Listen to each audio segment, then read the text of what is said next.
one nation, under God, indivisible, with liberty and justice for all. Roll call, Madam Clerk.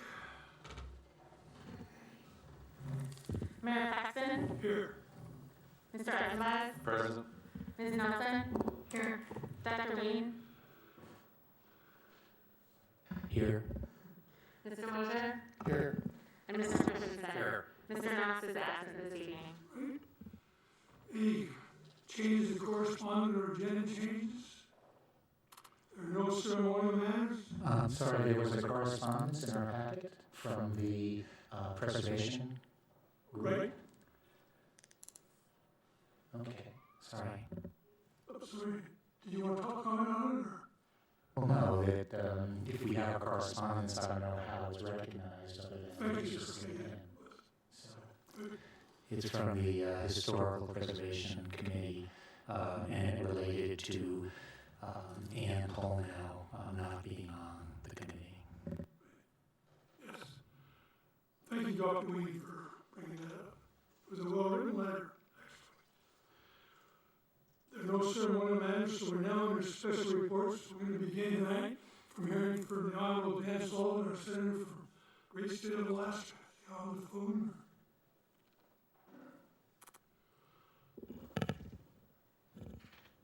Senator Sullivan, are you on the line?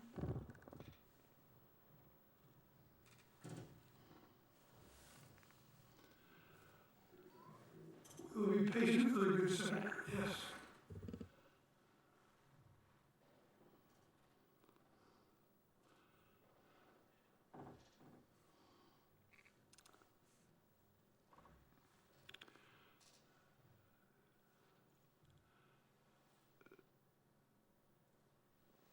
Senator Sullivan?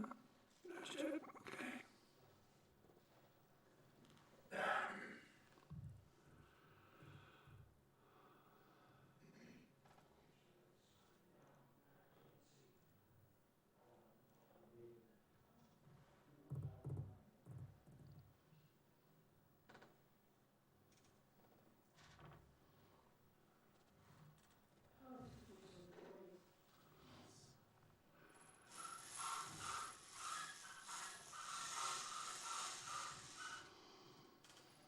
Senator Sullivan, yeah, thank you. Thank you, Jennifer.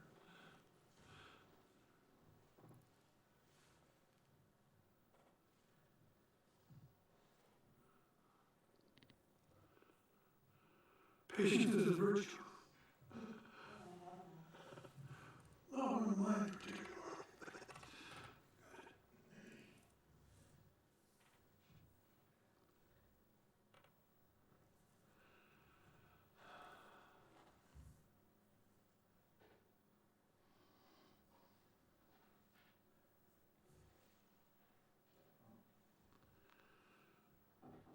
Those folks that are listening, after Senator Sullivan finishes, we're going to have also a special report from the Alaska Trollers Association on the wild fish conservation lawsuit, really important issue. Senator Sullivan? No.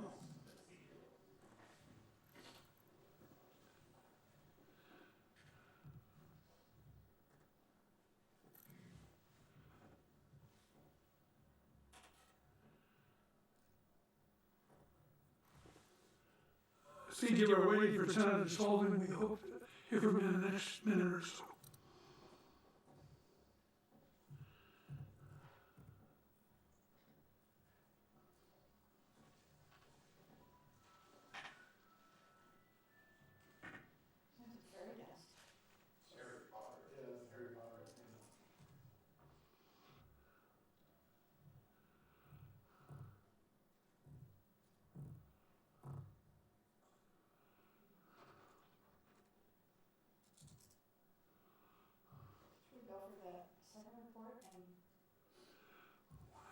Let's wait another minute or two, Valerie, because then we have to.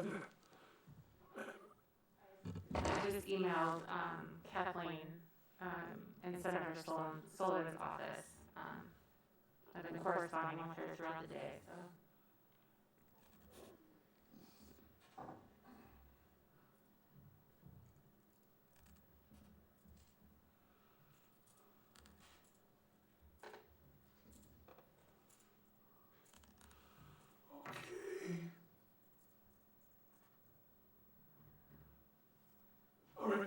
let's hear from the Trollers Association with the understanding that the center of all. Let's see, looks like I needed, the audio dropped, so I need to call the phone number here.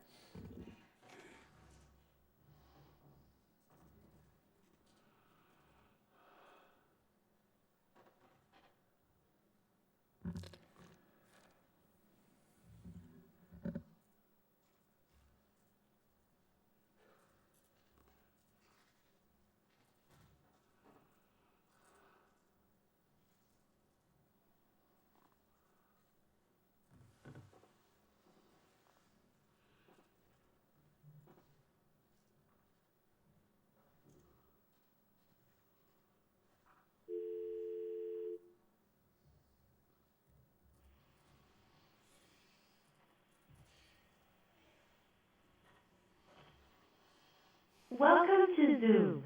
Enter your meeting ID followed by pound.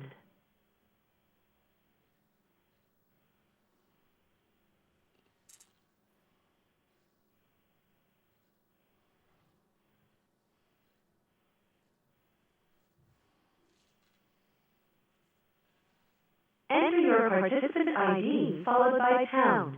Otherwise, just press pound to continue. You are in the meeting now. There are 12 participants in the meeting. You have been put on hold by the host. You are mute or unmute yourself by pressing star 6.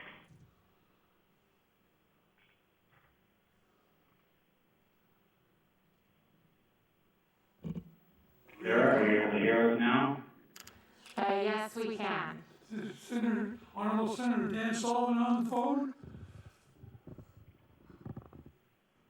Can you hear me, sir? Senator Sullivan?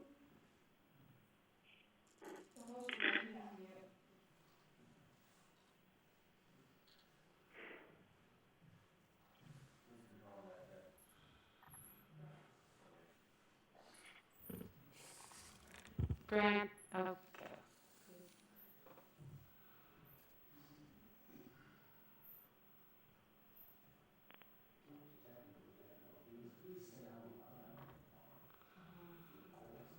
Sarah, are you able to hear us now? I can hear you. Senator Sullivan, can you hear me? You are unmuted. Yeah, here. You are unmuted. Can you hear me? Yes, we can, Senator Sullivan. I'd like to have the people at the table do a quick introduction, and then we'll turn it over to you, sir. Starting with the municipal clerk, Sarah. Hi, this is Sarah Peterson, Municipal Clerk. Kevin Mosher, Assembly Member. Stephen Eisenbeiss. Gary Paxton. Valerie Nelson.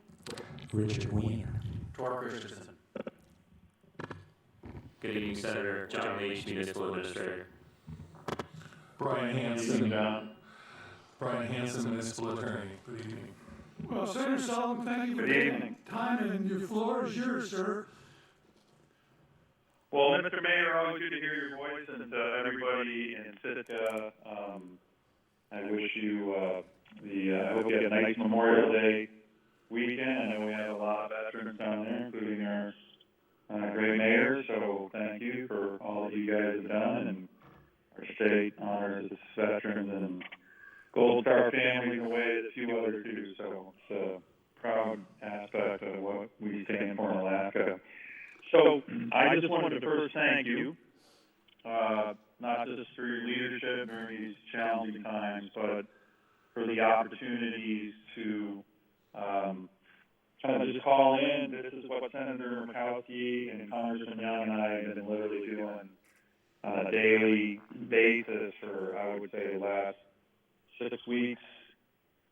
Sometimes as a group of 3 of us, sometimes just one-on-one like this. And the whole point is to, reach out to our fellow elected leaders in Alaska, give you an update on some of the things that we're working on. And then, importantly, hear from you where there are problems, where there are ideas, and work together. You know, one of the terms I've been using as a Marine Corps colonel myself, one team, one fight. That's a Marine Corps expression, but I think that's what we need to be doing as Alaskans, as Americans, to get through this challenging time. And that's what we're trying to do, working with all of you, with our governor and his team, with the Trump administration and their team. It's rare that a day goes by that I'm not, you know, on the phone with the governor or someone in the Trump administration cabinet position to try to help us get through this. So we want to hear from you. I got into town Friday, so I'm in Anchorage, quarantined with my wife and 3 daughters, but it's great to be home. And then I'm heading back to D.C. on Sunday. And again, what I would really like to hear from all of you, if you have ideas or issues or problems, let us know. So in that regard, you know, the CARES Act, I would say, when we look at the challenges of this pandemic, we're battling it on multiple fronts, but a big element of it was the CARES Act. That was actually our 4th major piece of legislation in the last 8 weeks that we were drafting and passing at the federal level to prepare and get our fellow Americans, fellow Alaskans through this pandemic. The CARES Act was the biggest aspect of that. Any piece of legislation that size is bound to have mistakes, snafus. What the point of that bill was, and hopefully you're seeing it, is to get resources to as many Alaskans, Americans, through as many channels as possible. So, of course, there was the individual relief checks to individuals and families. There was a very, very massive plus up of the unemployment insurance program, unfortunately, given how many people have been unemployed in our state and in our country. The Paycheck Protection Program is money to small businesses. There was a significant aspect of CARES that went to our tribes. There was a significant aspect that has gone to our hospitals and community health centers. And, of course, there was a big chunk of CARES Act funding, about $1.3 billion, that went to our state, about $300 million that went to our fishing communities. As a matter of fact, if you look at the CARES Act, it is laid throughout all of those programs, PPP, unemployment insurance. Those all have aspects where our fishermen and coastal communities are included. So that was no mistake. That was your congressional delegation that made sure that happened. So that's kind of the source of funds. The funds went to elementary schools. I mean, it's as I mentioned, a lot of federal dollars through different channels to try to help our state and our fellow Americans really weather through this pandemic. Of course, one of the things that we're hearing from all of you, and literally this matters, so I want to thank again everybody, we get the feedback on the implementation of the CARES Act programs and how it's going, and of course there's challenges, there's problems, and what we've been trying to do is fix them. Let me give you just 2 examples. One was on the Paycheck Protection Program. The original way in which these loans were calculated was very disadvantageous to our seasonal businesses. So the PPP loans are pretty much a function of your payroll. Initially in the CARES Act, it was just you could apply for how many people you had on your payroll in March and April. Well, of course, we were hearing from all kinds of Alaskan small businesses. Say, for example, a fishing lodge. They might not have a lot of people on payroll in March and April, but last summer they maybe had 30. Right now, maybe they had 5. So we worked with the Treasury. An issue I actually raised all the way up to the President and his team. Secretary of the Treasury heard from me literally every day because from our Alaskan small businesses. This was one of the top priorities we heard about. And you may have seen Treasury issued regulations to amend the way in which you could apply for a loan, to extending it to any small business that's seasonal on a 12-week period from May 1 through September 15th, 2019, so that fishing log example I mentioned, they could now apply for a PPP loan based on an employment payroll of 30 employees, not just 4. So that's an example of where we're hearing from our fellow Alaskans. They have good ideas. We work in D.C. to try and fix it. Another one, which we haven't fixed yet, but there are a couple things that we're working on when I head back, is just flexibility on the use of the funds that are already out the door. So there isn't some confusion. This is the funds to the state. So the $1.3 billion that our legislature was voting on down in Juneau last week, there's some issues there on whether that money, and I'm sure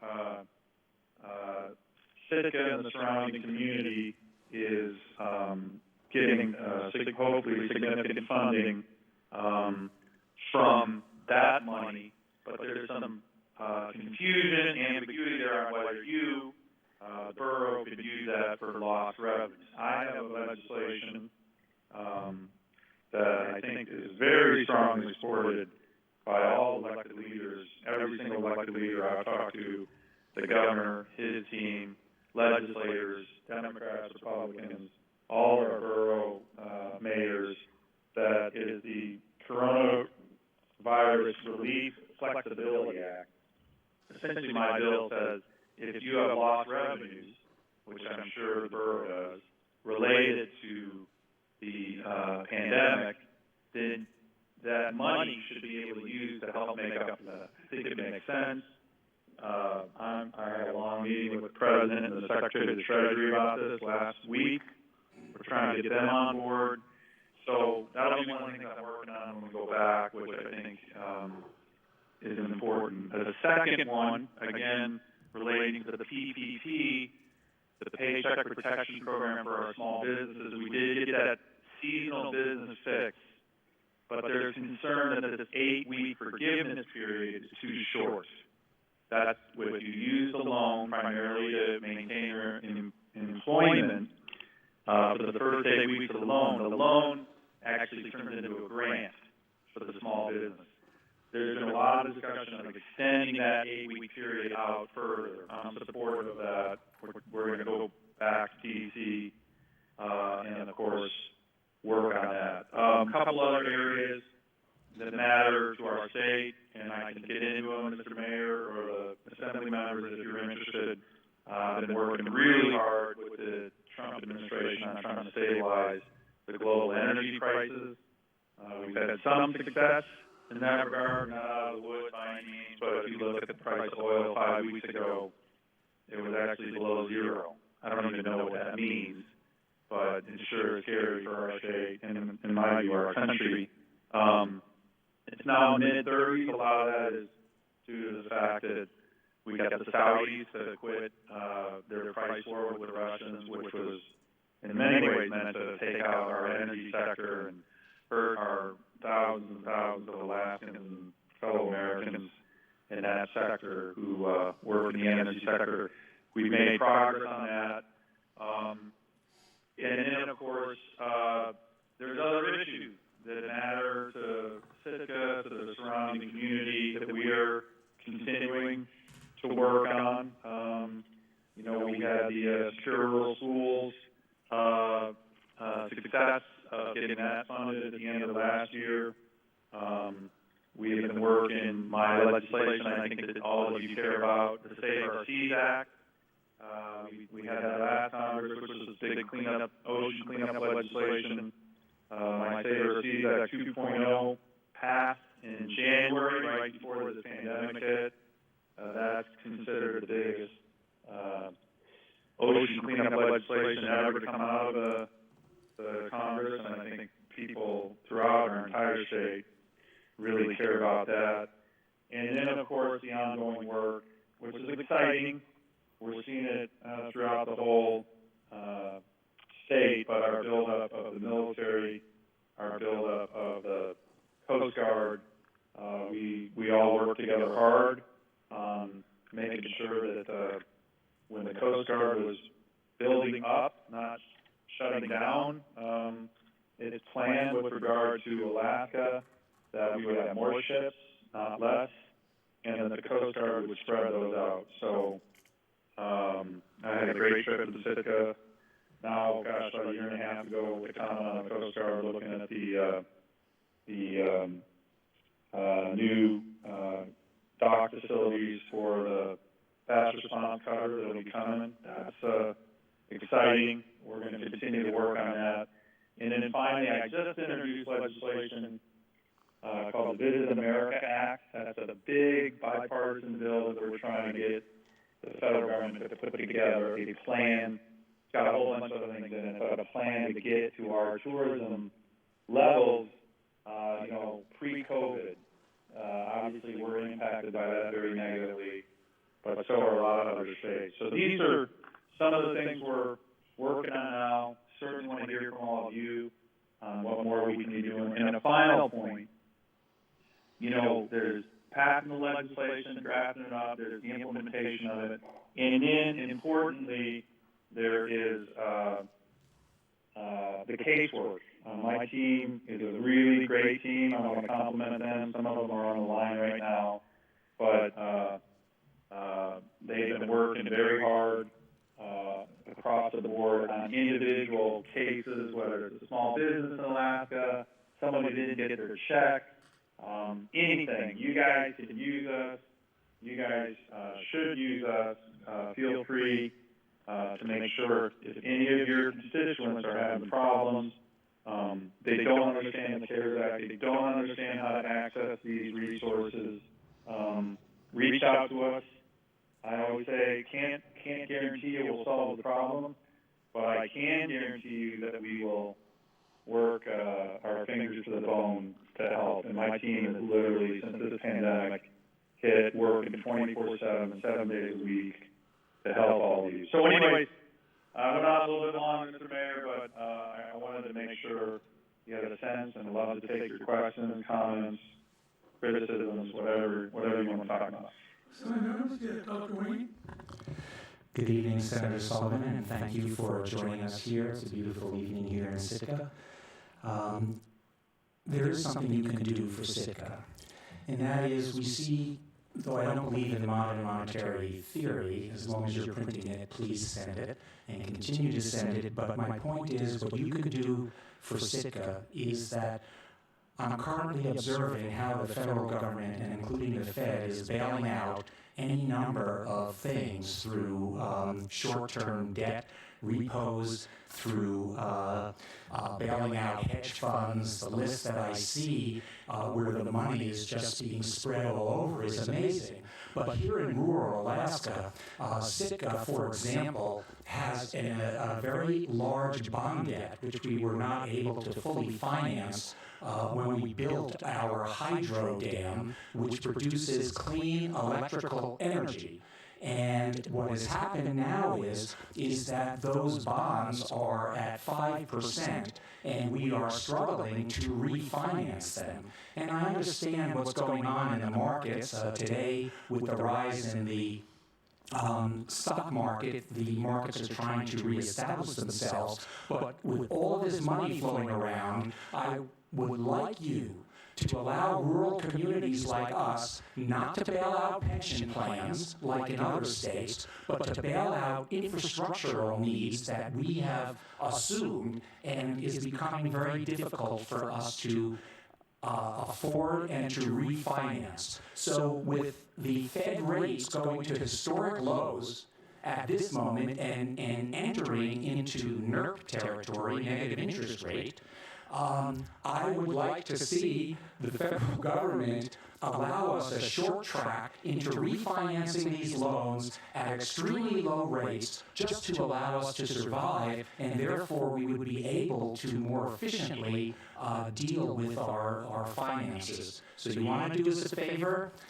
Forget about BlackRock and Goldman and help us refinance our loans at Fed rates, which are good. So thank you very much.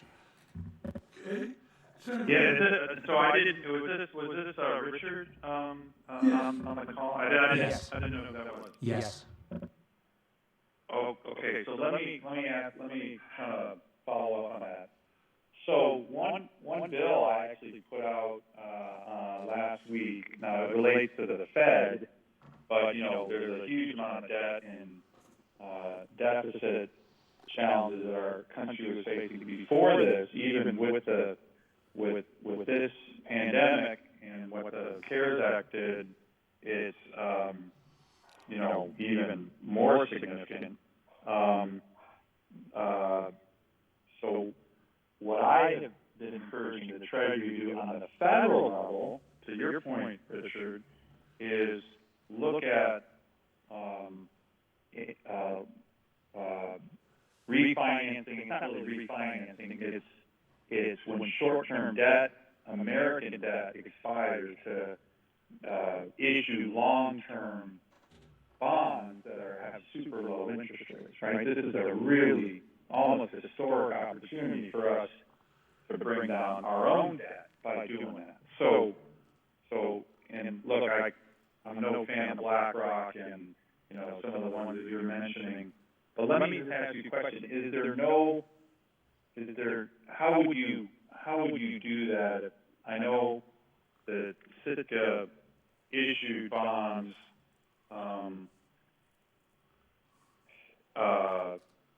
for the Blue Lake Hydro project. How would you envision, and you said it's 5% bonds, how would you envision doing that? Is there a refinancing option anyway? The people who hold those bonds now, correct? Is that correct? So how would you? They're callable at 10 years, and some of them are callable now. We have on our agenda tonight. They are callable now? Some of them are after 10 years are callable. My point being is that the feds can, instead of us having to go into the market to refinance, and that could be depending on the 20-year bond rate or the 30-year bond index, that is, that we would get a federal rate where you would give us, in essence, the money to pay off the loans, and we would owe you the money.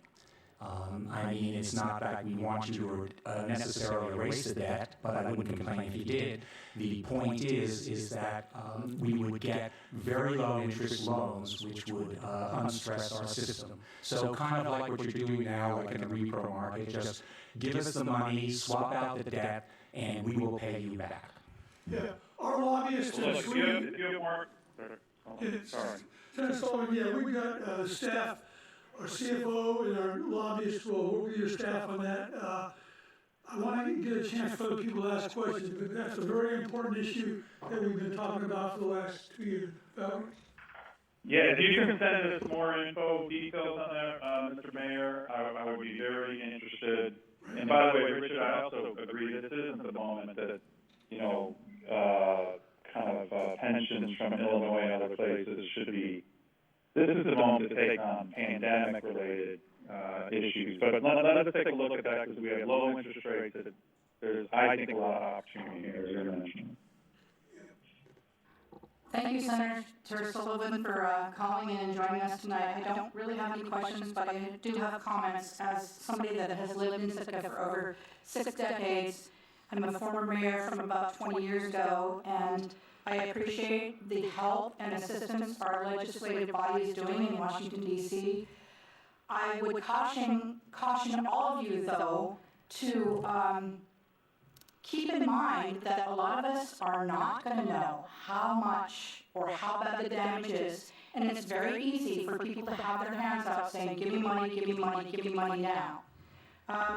We, as a city assembly, or a city business won't have our financial statements from our fiscal year 2019, probably until December or January, and the fallout may not even be known as far off until like next year or the year after, because we are more than most communities a seasonal employer, and people are hurting. The people that are hurting the most are getting assistance, but there are a lot of very proud people in this town that aren't asking for help and are trying to do it themselves because they don't want their children, grandchildren, and great-grandchildren to carry the burden of the debt we're going into. It's not the government's responsibility, in my mind, to make sure that we prevent every death in the world. Thank you. Other comments from the assembly? Yeah, Mr. Mosier. Good evening, Senator Sullivan. I just wanted to say thank you for everything you're doing, and send thanks to all your staff for all the hard work they're doing. We really appreciate it. This question is not necessarily COVID related per se, but it is a longer term question. And now that we have the opportunity to ask you, because you're asking us if we have anything, this is regarding federal agents, regulatory agencies, and unfunded mandates handed out by the feds on a fairly periodic basis. And this is more of a big picture thing for the whole country, but have you heard of, or are you ever interested in pushing for some sort of oversight or basically regulating the regulators and trying to get them to reduce or get under control all the unfunded mandates they hand out to towns? It seems like every time we turn around, there's an added expense of several $1,000s here or a couple $100,000 here simply for a federal mandate that is just handed up from on high, and there's nothing we can really do about it except for eat it, and we don't get funding for these things. And this would go across all spectrums. I mean, there's no one area, but there's a ton of unfunded mandates, and I just was wondering if that was on your docket list of things to tackle one day. Thank you. Well, Kevin, look, it's a great question, and if you have specific examples of it, definitely let me know, because if you don't mind, I don't think those.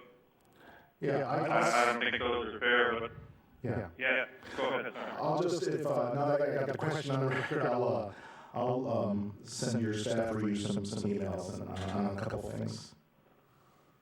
But let me just mention to you one that's related that I have been focused on. Hopefully you've seen it. It's an obsession of mine. It is just on the regulatory side, from the federal government's perspective, particularly as it relates to infrastructure, whether it's a bridge, a port, a highway, the permitting side of our federal government, particularly with regard to infrastructure, is just unbelievably inefficient, and it takes years. It takes years. I mean, I've kind of been obsessed with this issue, and you know, on the federal regulation side, the time delays are big unfunded mandates because they cost a lot of money to the communities. I mean, on average, believe it or not, it takes about 8 to 9 years to permit a bridge in America. I mean, that's crazy. Mm-hmm. So that's an area that I think really impacts our state, all of our communities, and the vast majority of Alaskans, Americans, regardless of the political party, don't want permitting that takes, a decade. So that's a huge area of focus of mine that I think is related to your question. Okay, thank you. Senator Sullivan or Administrator John Leach has a couple questions for you, please. Sure, John. Yeah, good evening, Senator. First off, I'd like to thank your staff and yourself for all of your help and advocating for Alaska through all this. I know the entire delegation has been very helpful. I'd like to first off pass that I, along with Our lobbying team at Blank Rome there in DC have passed some information about the bond debt refinance along to your office, and I look forward to following up with any of your staff if we have some opportunities available. But also I'd like to talk about some infrastructure funding, and if that would become available in the next COVID bill or any following bills after that. As you know, we passed along to your staff, I believe yesterday or maybe it was this morning, about some of our longer-term infrastructure needs that we have here that eventually lead to economic recovery, specifically our Green Lake Hydro. It's been, maintenance has been put off for upwards of 40 years, and we're about to take on $13 million worth of costs to get that hydro plant up and running again. We've got big port infrastructure issues with our Marine Service Center and our haul-out that we're working on now that could also be future debt. We're attacking pretty aggressively the PIDP and build grants available out there, but as you know, there's no guarantee with those, and granted, your letter of support was very helpful, but again, I just want to know what types of bills or if there's going to be the opportunity for infrastructure funding to support the economic recovery. Thanks. Well, look, I'm someone who's a huge proponent of infrastructure as part of the next package. I sit on the Environment and Public Works Committee, and you guys, I think you may have seen, John, that we passed out the highway bill, the next 5-year highway bill, out of committee, 21-0, by the way, so very bipartisan. And I think, so that was out of the EPW committee, that's a really good bill for the state of Alaska. We do really, really well in terms of the federal dollars that come to our state for that. And then we just passed out the WERDA bill, which is the Ports and Harbor bill.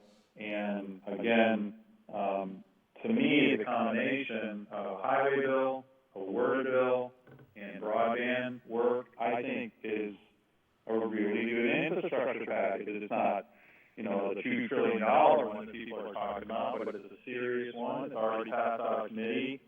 I've talked to everybody from the president on down about it. I think it's exactly what we need. So I'm going to keep pressing on that. I think I've mentioned to you, I know I've mentioned the mayor, I also think that we have an opportunity here as we're looking at some of the federal dollars that are going to be coming to Sitka with regard to the home porting of a fast response cutter, that I think it's an opportunity that we should look at, as a strategic one. The last time I was in Sitka, we talked about the possibility of more kind of cable and broadband opportunities that come with regard to the bigger Coast Guard presence there.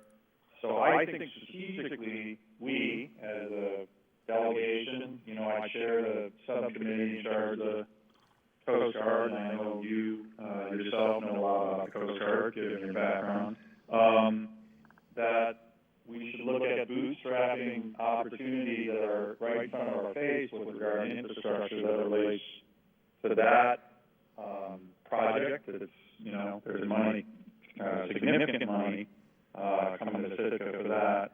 And then look at some of the broader long-term opportunities with the highway bill, the ports bill, and what's happening with regard to the fast response cutter being home ported in Sitka, to me, are really good opportunities for the community and the borough writ large. Yeah, Senator Sullivan, I want to just reiterate the Green Lake caper beside relicensing. Those are two different things. You've got turbine upgrades, and then you've got a distribution system to Jablonski Island to support search, quasi-federal agency, and the U.S. Coast Guard. So, actually, the total of those things, you're talking about $30 million. Your staff has been well informed of these. Anyway, those are, and I know this is not pandemic related, but it's something that will have a major impact on maintaining the cost of electricity in town, which is the major burden for that third of our population that's really hurting financially. The other comment I'd like to make relative to the Coast Guard is daycare center in Sitka is a challenge, especially for Coast Guard people. And we're now gonna have three separate Coast Guard entities here. And you've got these young families where the wife has to work. And listen, as a 30-year soldier like yourself, sir, having some federal Coast Guard help in terms of daycare center would be a major advantage to our wonderful Coast Guard families, especially young families with children, so they can have the flexibility for their wife to work. So, other questions from you, Sally, before we say thanks to our great senator, Dr. Wayne? Mr. Mayor, can I just jump in on the two things you mentioned? Is there, I'm just looking at my notes, are you concerned, is the community concerned that FERC relicensing on the Green Lake Hydro is going too slow, or what's the indications on that? Because again, that's an area where, in terms of our oversight responsibility, we can be very, very, focused on what they're supposed to be doing on time, on budget. A lot of these FERC hydro licensing projects, just as you know, they take forever. So if there's a way we can all work together to get in front of that, to let the FERC folks know that, hey, we're not looking for a, 5 to 8 or 9 year. This is that issue I mentioned earlier to Kevin. But so that's one. And then secondly, I did want to mention, and I don't know if you saw this. It was kind of behind the scenes, but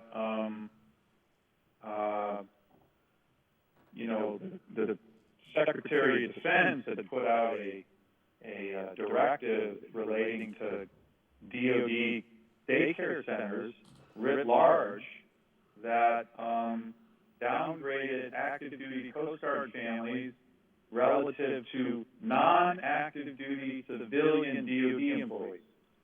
So I called the Secretary and his team saying, what the hell? You're downgrading active duty Coast Guard families relative to a civilian, no offense to the civilian side of the DoD. I said, by the way, this violates federal law, and I read on the statute. So the top levels of the Pentagon right now know that I am very, very, very focused on Coast Guard related active duty daycare issues. So maybe, as we look at, I think it's a great opportunity. Again, I chair the committee in charge of the Coast Guard in the Senate.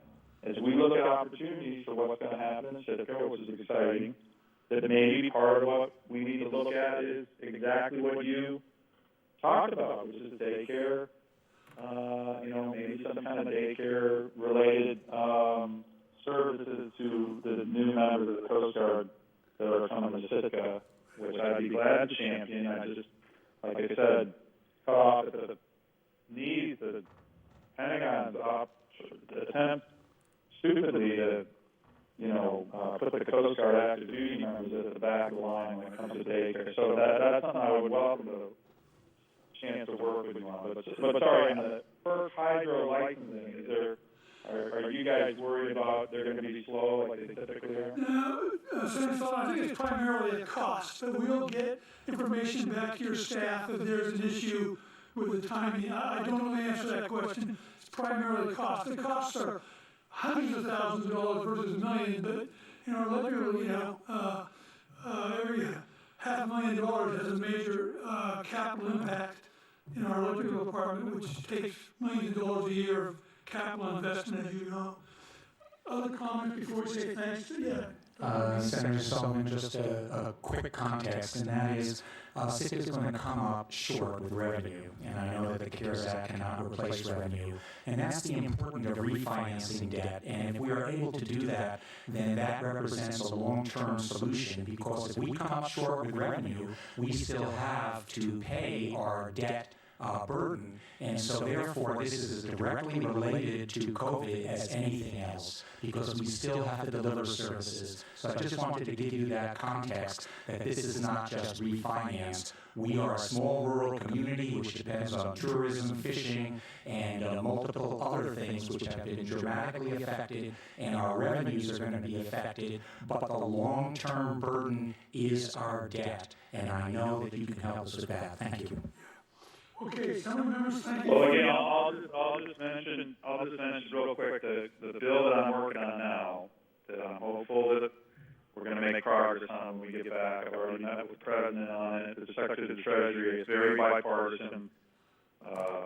This is the Coronavirus Relief Fund Flexibility Act. It would help all of our boroughs and municipalities this year, so it isn't long term, this year use that CARES Act money that the state got, $1.3 billion, to help the lower political subdivisions like boroughs and municipalities. Use that money. Remember, this is the money that's already out the door. This isn't the future money for revenue replacement if it was impacted by the pandemic, which most revenue losses, unfortunately, in our state, because of our tourism and other things, have been directly impacted. So if we get that done, which I'm hopeful we will when we go back, that will give you guys more flexibility on the revenue replacement issue this year, but you're right, longer term, that doesn't help. Well, Senator Sullivan, thank you very much, sir, for your good work and for your contributions to our great state. God bless you. Mr. Mayor, always a pleasure to hear your voice. Keep up the great work of you and the members of the Assembly. Let my team know doors always open, any issues, ideas, individual casework. Let just make sure, we got a great, I stole Free Nichols from you guys and Sitka. She's doing phenomenal work for me on fisheries and so many other matters. But don't be a stranger. We want to help, particularly now as people are struggling. So thank you. Yes, Scouts out. Okay. God bless. Okay, thank you, sir. We'll take a 1-minute break here, and then we'll hear from our friends from the Alaska Tourism Association. Thanks, Assembly, for your comments.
Thank you, gentlemen.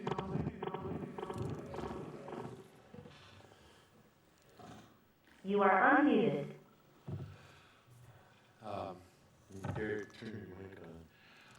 Thank you. I'm Matt Donovan. I'm the president of the Alaska Controllers Association. This is Jim Moore, former president and current board member. Did you guys, I don't know if you read the questions and answers. It was in your packet. Thank you, Darlene. The Alaska Controllers Association is the oldest fishing organization in Alaska and probably on the west coast of North America. It was incorporated in Alaska before it was a state in 1928 and has operated continuously since then. We have board members from most of the communities in Southeast Alaska. We have 12 board members and one board member from Washington State. The issue we have before us is this lawsuit from a group that I never heard of a few months ago. It's called the Wild Fish Conservancy. It used to be known as Washington Trout. When we first heard that they were going to sue over the biological opinion, it struck our board so sideways. It was like finding out that Donald Duck was outside and he was stealing the car. It made no sense. We had just gone through a really difficult treaty negotiation where we gave up more than 7.5% of our king salmon. And now here's a group that's saying, in spite of that, they wanted us to give up a lot more fish in a lot of our territory, right out here in front of Sitka, for orcas that don't come up here, and for fish that don't come up here. So it just was hard to compute. So ATA and this group, the Wild Fish Conservancy, wrote a letter to NIMS and said that they were intended to do it in 90 days. And we thought they were just grandstanding and they wouldn't do it, but they did. And they entered into court, and ATA was, what are we going to do now? We waited for the state to announce that they were going to join the suit, and they never have, and they still have not. So we had a we had a teleconference, and we're talking about what to do, and we decided to explore hiring an attorney, and we had one on the line, we had another one we talked to, and then we decided to put it off for another teleconference, which was going to happen within 5 days. And 3 days later, the same group, the Wild Fish Conservancy, announced that they were filing for an injunction. An injunction that would go into place on July 1st that would close the outside waters to king salmon fishing on July 1st. That's the federal waters 3 miles offshore. And that's a very important issue to the city of Sitka because most of the king salmon ground is 3 miles offshore, out in federal waters in this area. They don't come into the sound so much. So the board, and I was really proud of them, unanimously voted to hire an attorney and raise out of their own pocket $6,600, which, for poor fishermen, cash money, that's a lot of money in a year like this. And that was just enough to retain an attorney. We retained one that had quite a reputation. He's with Lundy, I got their name here, but he's with Landy Lumstein, LLB, attorneys, and he's done, he's worked on fisheries issues and resource issues out of the federal court in the state of Washington and in Oregon for going on 40 years. He's one of the senior attorneys on these issues. As a matter of fact, so we filed suit. We didn't file suit. We joined the suit. And we are the only Alaska entity that is involved in this. The state didn't join. So it's whether or not we will lose our fishery out here in the federal waters, it depends on this suit. And Thursday, this coming Thursday, there's going to be oral arguments in federal court about jurisdiction. We have some positive hope here because the National Marine Fisheries Service, who's being sued, pointed out that under the Magnuson-Stevens Act, if you're going to sue over a management plan, you have to do it within 30 days. And this group, the Wild Fish Conservancy, waited over a year.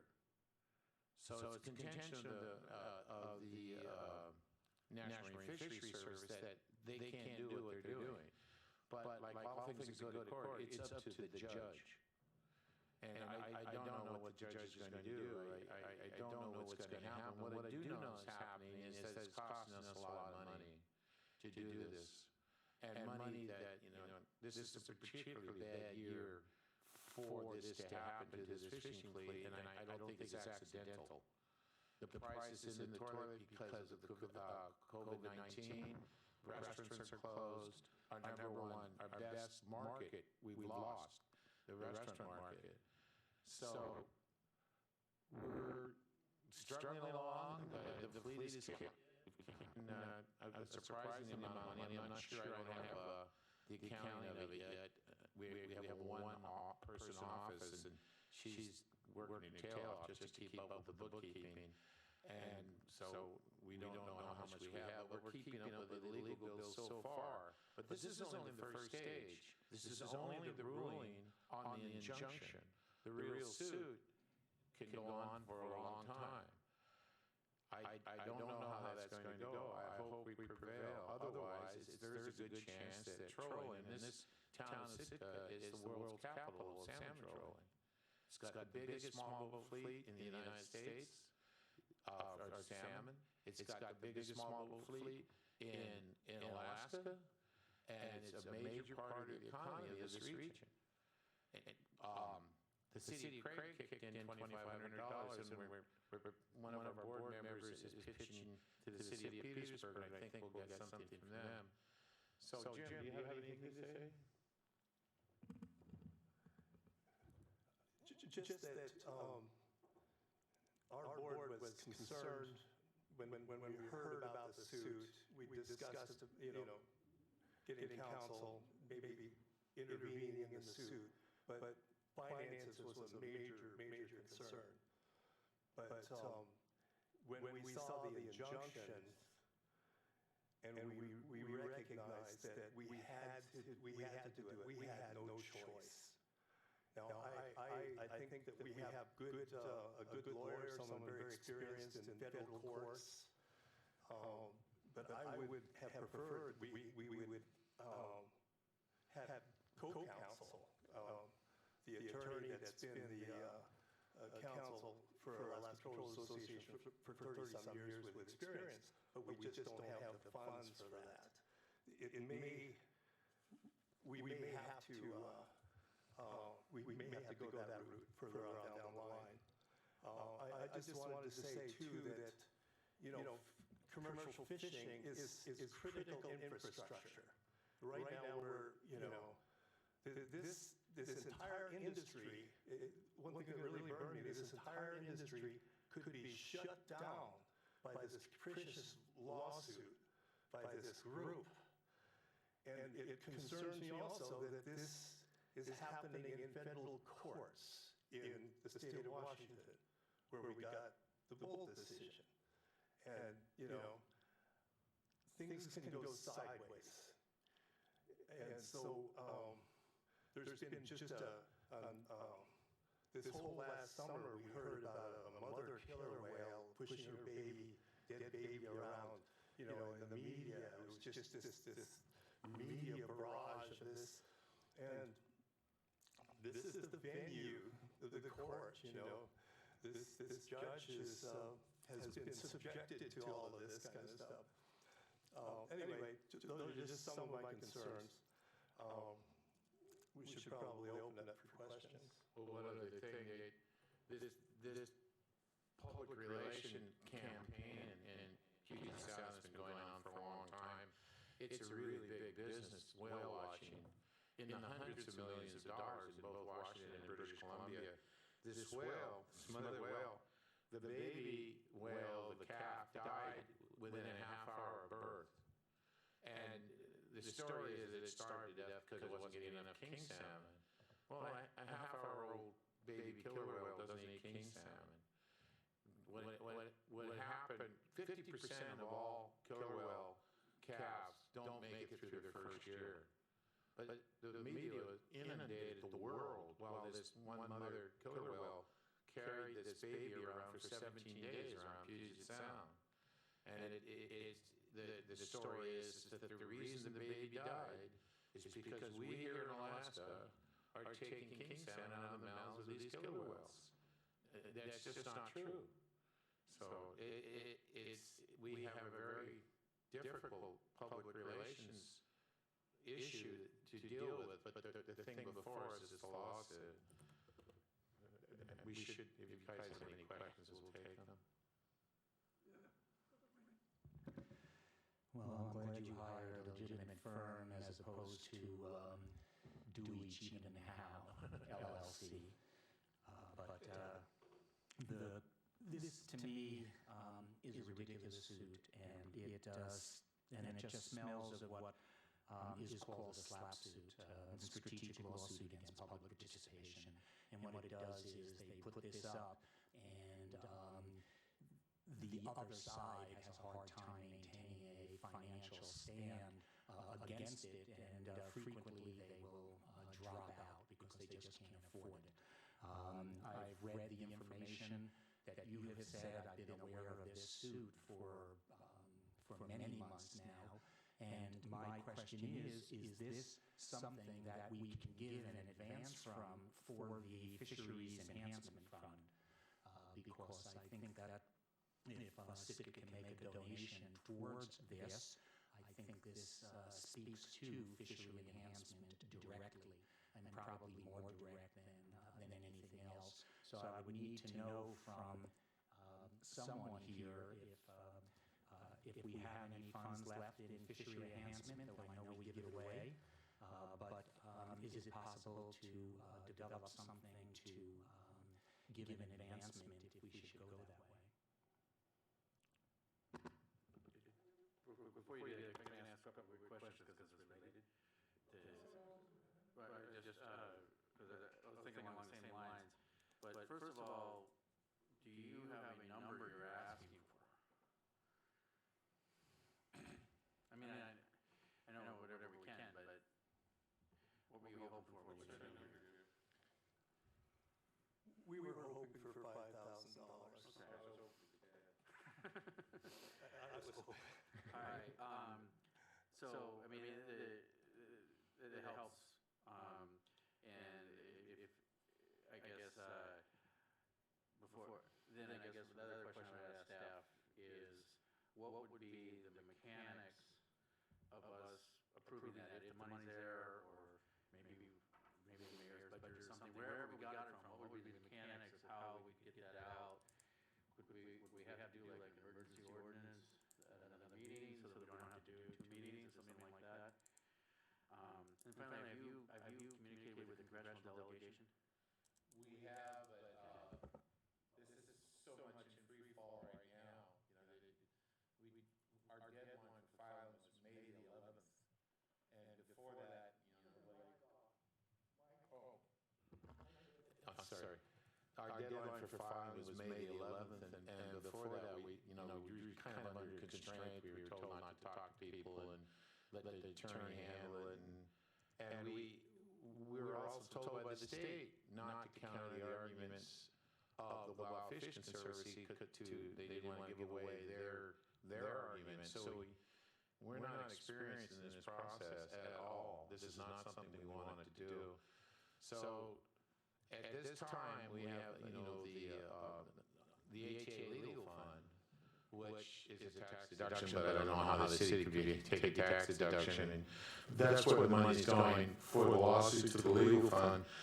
And we're just asking people to contribute to it. And so far, we've gotten, I don't know how the city of Craig did it. Do you? They just sent us a check for the Alaska Controllers Legal Fund.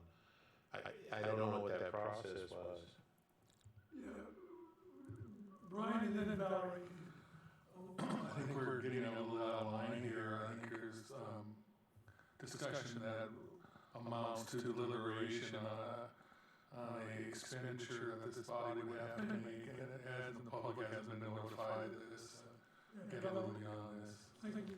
This is supposedly just a report, and before I would even consider voting on spending money in a lawsuit, I would want to look at other alternatives, like perhaps having our attorney contact one of our other legal representatives and doing an amicus brief, Friends of the Court, I think it's called.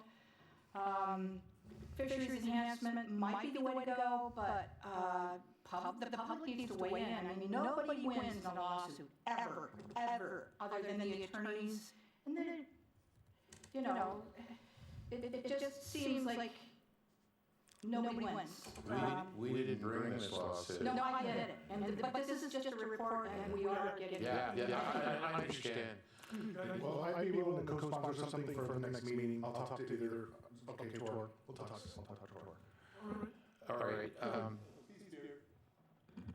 Bear in mind too that, you know, what's at stake here is the culture and the communities in Southeast Alaska during a really critical time here. So that we had to move on this, and so anything that you can do to help us fight, we're in the fight. And we're going to see it through, and we're fighting for you. Absolutely, thank you. Can I just say one more thing? I would definitely also encourage you to contact our U.S. congressional delegation.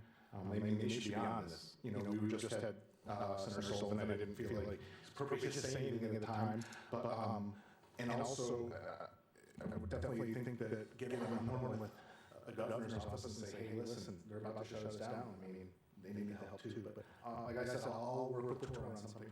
I spent the last 2 days writing a letter to the governor's office I'm not going to send, so it wasn't the right tone, I was told. So we have contacted the congressional delegation, and we're talking to them. Thank you for hearing us. One quick question. In previous things, not directly like this, but we've passed resolutions in support that sometimes are used as, I guess, sideline documents in cases like this. Would something like that be helpful, or you might? I think anything in support would be helpful, but we really need to pay our attorney. I'm saying separate from that. Okay. Okay. Thank you, sir. Thank you guys for your work too, for being here on this beautiful day instead of outside. Yeah, thank you, Jim. Thank you, Matt. We are now under persons to be heard.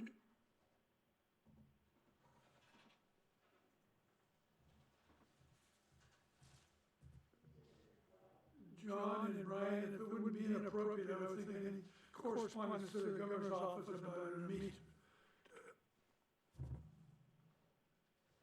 to help would be worthwhile. Yeah, yes, ma'am. Hello, my name is Karen Lucas. I'd like to start by saying thank you, Assembly and Mayor, for keeping our town together while we're in the midst of our pestilence here. Tonight, I just want to be a voice for our youth and our indigent homeless population. And what prompted me to speak tonight was a post on Sitka Chatters by Jurgen Eliasson. It happened yesterday. If you feel like you'd like to read about it, there were 162 rather passionate responses to what we're experiencing right now, which is an increase and an escalated meth problem in our town, methamphetamines amongst our youth.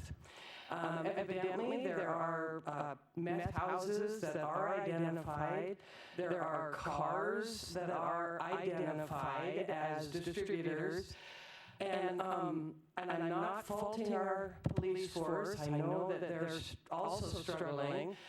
But what I want to say here is that this particular substance, why I feel so passionate about it is I would just remind you, if you don't remember, that, this is a substance where there is no return. When we, and I, having worked in the school district, and when I see some of my kindergartners using and stuck in these meth houses, prostituting their bodies to get the substance because their brains are so altered that there's no place to go. They have no place to go. We need a treatment center in this town for this epidemic. Okay, it's not gone away, nor has our homeless population. So as I sat and pondered the issue, and I have 50 seconds left, I firmly believe that with this COVID money coming in, it's all about the power, it's all about the money. You guys are at a spot in your situation here where you can cause change. And what I see is,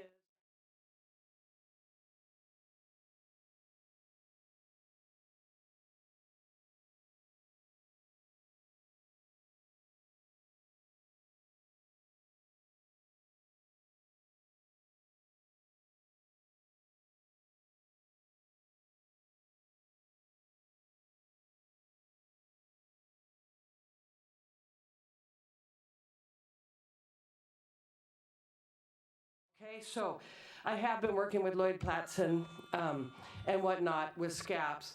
If there is any assembly member here who is interested in pursuing a partnership between the city, the Sitka tribe, who's also getting a big chunk of money, and the Search Hospital, I can see a partnership of 3 here that, with $21 million coming into our community because of COVID, I'll tell you what, the meth houses are going to be a hotbed, okay? And so if we really want to prevent this thing, we need to kind of get down to ground zero here, and we need a spot for these poor, unfortunate young people that don't know what they're taking. They don't know what they're putting into their bodies. Some say that it's only once, and you're hooked. It's very powerful. And so I'm just, I guess, begging those that are sitting in power with money to step forward and say, look, let's partnership. Let's take a chunk of our money and let's put it in some empty building somewhere and create a treatment center and a spot where our homeless can lay their head. We all get to shelter in place because we have a roof. We have people in this town that don't have a roof to shelter in. And so that's my plea tonight. And so thank you for hearing me. And again, if you want to get in touch with me, I feel very passionate about this, obviously, and I would be willing to do anything to help our young people and to help our homeless people. Thank you. Thank you, ma'am. Other people and persons to be heard? Do you have someone, Sarah? Yeah, please.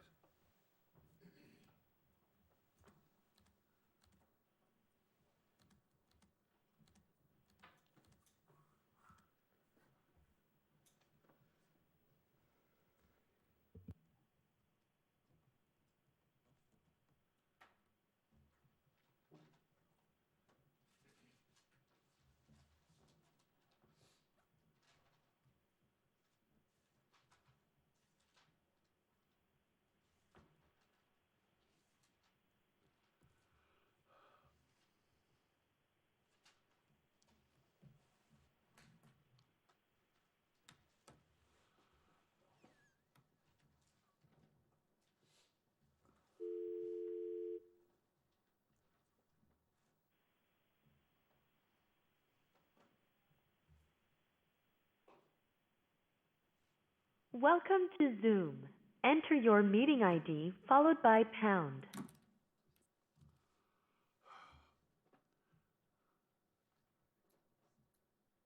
Isn't this just a telephone call? It is, but it's not letting me call out.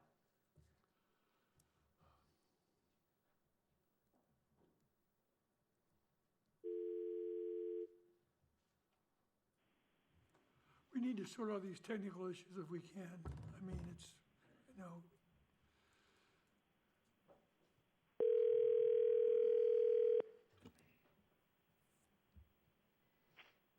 Hello? Hi, Paulette. This is Sarah Peterson calling from the City and Borough of Sitka Assembly meeting. Good evening. Hi, if you could state your name for the record, and then your 3 minutes will begin. Thank you so much, Sarah. Good evening. My name is Paulette Marino, and I am calling as a citizen of Sitka. I would like to thank and address Mayor Gary Paxton and the Sitka Assembly and acknowledge our Senator Dan Sullivan, who had just spoke previously in this meeting. Good evening, members of our fine city here. What a beautiful evening it is. I would like to speak today, and I understand that I only have 3 minutes. Thank you so much for the work that you're doing and all of the issues that are before us. The world has changed since I've seen many of you over the last few months. And what I wanted to speak about today is in regards to, as you go forward with these decisions and the money that is coming before you, there's a stewardship and a responsibility. At times it may seem that money is a gift. It is also an energy. And I know that the burden that is upon you may be great. I would like to say, as a member of the Sitka community and being very close to many of the people that are here in our beautiful town, one of the areas that is of concern and great need, not only to our elders and to our families, but to us as an individual, we are within a mile, wherever we're at in Sitka, to the ocean. As one of the gentlemen spoke before, it is the world capital of salmon fishing. I think this has been considered on a commercial level, a business level. Much of the conversation is about help for businesses, help for different groups of communities, and yes, thank you.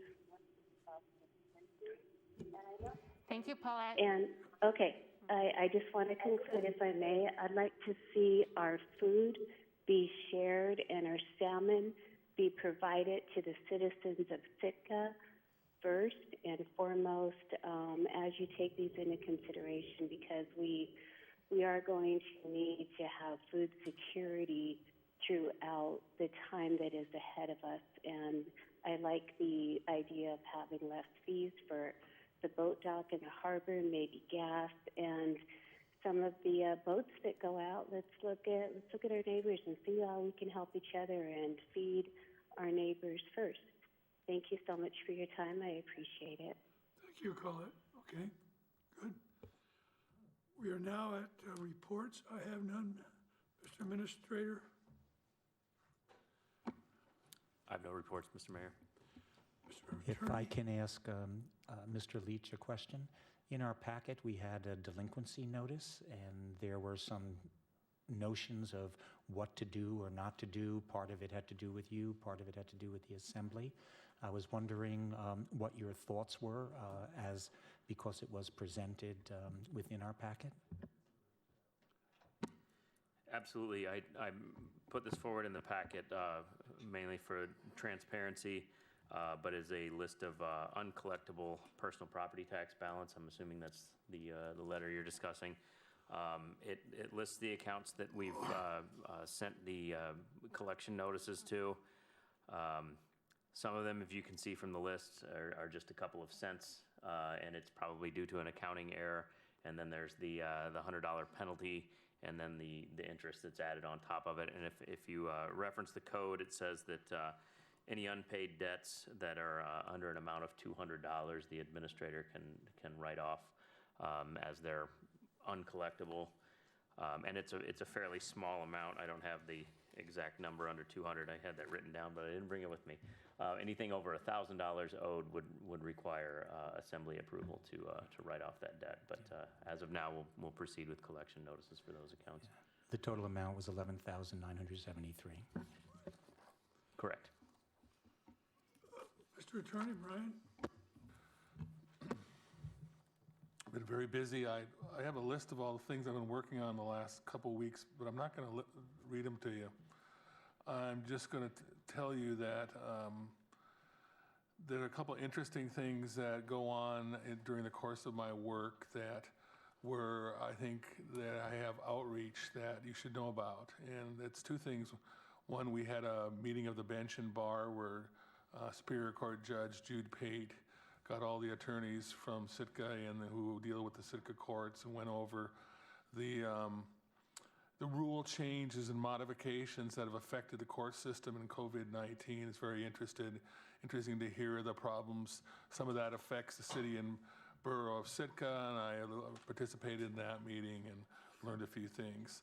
Another meeting that happens either weekly or bi-weekly is the meeting by the Alaska Municipal Attorneys Association. Over the lunch hour, literally dozens and dozens of attorney gets on the phone and shares their experiences with the COVID-19 problem, and I've been into a couple of those meetings too. Very interesting, and we can kind of learn about the shared problems, commiserating together about all the things we have, and learn a few nuggets that help us go along. Thank you. Right. Liaison representatives? Okay. Others? Clerk? All right. We're now under the consent agenda. May I have a motion, please? I move to approve the consent agenda consisting of item B, approving the minutes of the May 12th Assembly meeting. Second. Public comment? Back to the assembly. Assembly comment? Call for the vote. You can actually do this one by unanimous consent, if you'd like. All those in favor, say All aye. in favor, say aye. Aye. Aye. Thank you. Aye. We're now at item C, unfinished business. May I have a motion, please? I move to approve ordinance 2020-26 on first reading, amending. I'm sorry, did I get the wrong one, or is that the right one? Hold on a second. I move to approve ordinance 2020-26 on first reading, amending Title II, Administration, Chapter 2.04, City and Borough Assembly, Section 2.04.010, Agenda. Second. Do you want to make a quick overview what this is about before I have public comment? Valerie? Yes, please. I asked Kevin to co-sponsor because we were having a lot of meetings, and we're still having a lot of meetings. And here we are at 7:30. We haven't even got through barely reports. And years ago, when I was involved with the assembly and when I was the former mayor, the reports were always the last thing at the meeting. It's like people in the public don't want to know who we had coffee with or how many meetings we went to. They come here after work to be heard, and when they can't be heard until 7:30 or 8 o'clock at night, these things to me are lower priority, and they can be reported at the end of the meeting. Thank you. For public comment on this? Once, twice, back to the assembly? Yes, Tor? Well, I guess, hey, maybe I'm getting of the age where I like things the way they were when I started, so I like it. I agree that, it's rare, and I understand that anybody outside of the affected commission or board really cares or to listen. And if they really do, that if there's anything of note, I mean, it's something that is available other ways. If there's not still listening, it'll be in the newspaper or on the radio if there's something of note. So I agree that, this ordinance is actually a really good example of what can happen if it got pushed off at the last meeting. And so I'd rather focus on the actual, I guess, core business of our group, and then, and again, it's the way we used to do it. Other comments from the assembly? Dr. Wayne? Or just want to take this perhaps a step further with the assembly then. If we're talking that these reports aren't essential to our business, do we need them at all? Because I'm feeling that waiting till the very end, we probably won't get to them many nights. They wouldn't have happened at the last meeting. So if we're saying that it's only us who cares, do we even need them? Dr. Wayne, and then Valerie. Wow. we have established boards and commissions, which people volunteer for, and they put actually a lot of time into. And one of the only ways they get exposure is actually through this meeting. If you look at our minutes, and I know that our minutes are very complex, but if you look at the way they're written for the record, it says, you know, reported on health needs, reported on historic society. It doesn't give any detail. And so in essence, this is the only time to give detail. And if you really want to save time, then we spent an hour and 10 minutes here. I'm sure our representative Sullivan would have been happy to wait till later, and ATA would. That was an hour and 10 minutes. Tonight, our reports took 3 minutes, 7 seconds, and 89 hundredths. And if I didn't ask the good administrator a question, it would have been even less. So we're talking about something very small here. The key is to get the assembly members to go to the meetings, to report on the meetings, because people put work into that. And if they don't matter, then let's just disband them all, because what the heck? I say this is a problem looking for a solution. I don't know where it really comes from.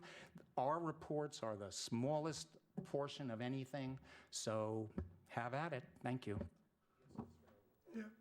I call horsepucky, pardon my language. I sit on several boards and commissions.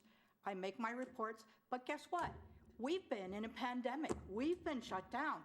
We didn't have a long report meeting tonight because LEPC hasn't been meeting for what, months? Police and Fire hasn't been meeting for months. But we sit here and we listen, and if you look at our code or our charter, it says 3 minutes. And I sat through an emergency meeting where we had somebody go for a half an hour when we were trying to get COVID information out there and get things done. I'm not saying I don't care and that these committees aren't important, but by gosh, when the public comes here and they want to take care of business, I think that those people that show up after work have the right to be heard, and there aren't that many meetings where we go past our 10 or 10:30 deadline. Thank you. Yeah, please. I'll just say, yeah, this wasn't meant to be divisive or anything. And I'm not saying the meetings aren't important. I think Valerie's first statements are ring true with what I was saying.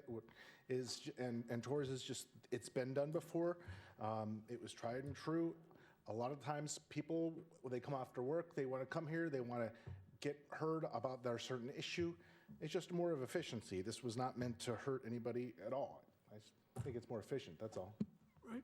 Other comments from the assembly? I could be wrong here, but I think I think it's the last almost 20 months, it's been what, twice that we've exceeded the hour? And usually we're sort of somewhere between 8 and 9. And so I think that the comments that can be made there, the press gets them as well. We get the minutes routinely that we could do, so I think that this has some merit. Other comments from the assembly? Call for the vote. Okay, on the motion to approve ordinance 2020-26 on first reading, Mayor Paxton? Yes. Dr. Ween? No. Mr. Mosier? Yes. Ms. Nelson? Yes. Mr. Christensen? Yes. And Mr. Eisenbeis? No. The motion passes 4-2 on first reading.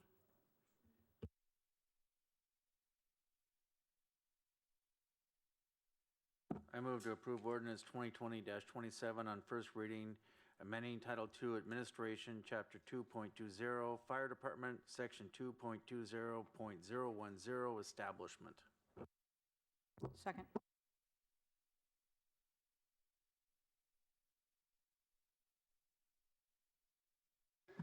This has been spoken of actually by a number of assemblymen and women, and over an extended period of time, that we have code which requires us to not only have a chief, but also to have an assistant chief. And the question was always, well, why don't we have the assistant chief? So this is just aligning code. based on the fact that we don't have an assistant chief. So if we eliminate it, it gives us additional options. And I'd like to read line 46C, which says that the department shall consist of a fire chief, an assistant chief or chiefs, and here's the key line, as many other positions as may be necessary for the effective operation of the department. So though we are eliminating an official title, which is in code, it still gives the flexibility that is needed to have an efficient fire department. So. Public comment? Back to the assembly, yes. Mayor, I would ask for you to rule on if you believe I should be conflicted out on this one.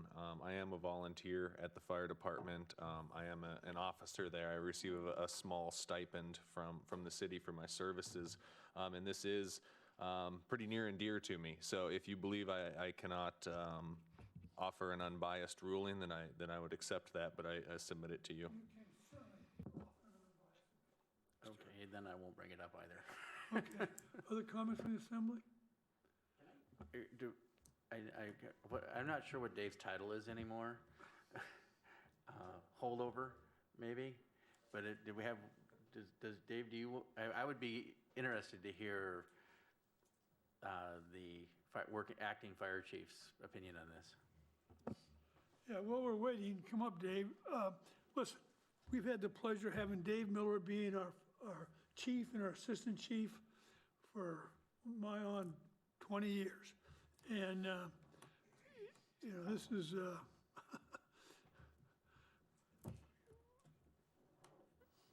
and he is leaving, and I think in my view, the situation is proper. Okay, Mr. Chief.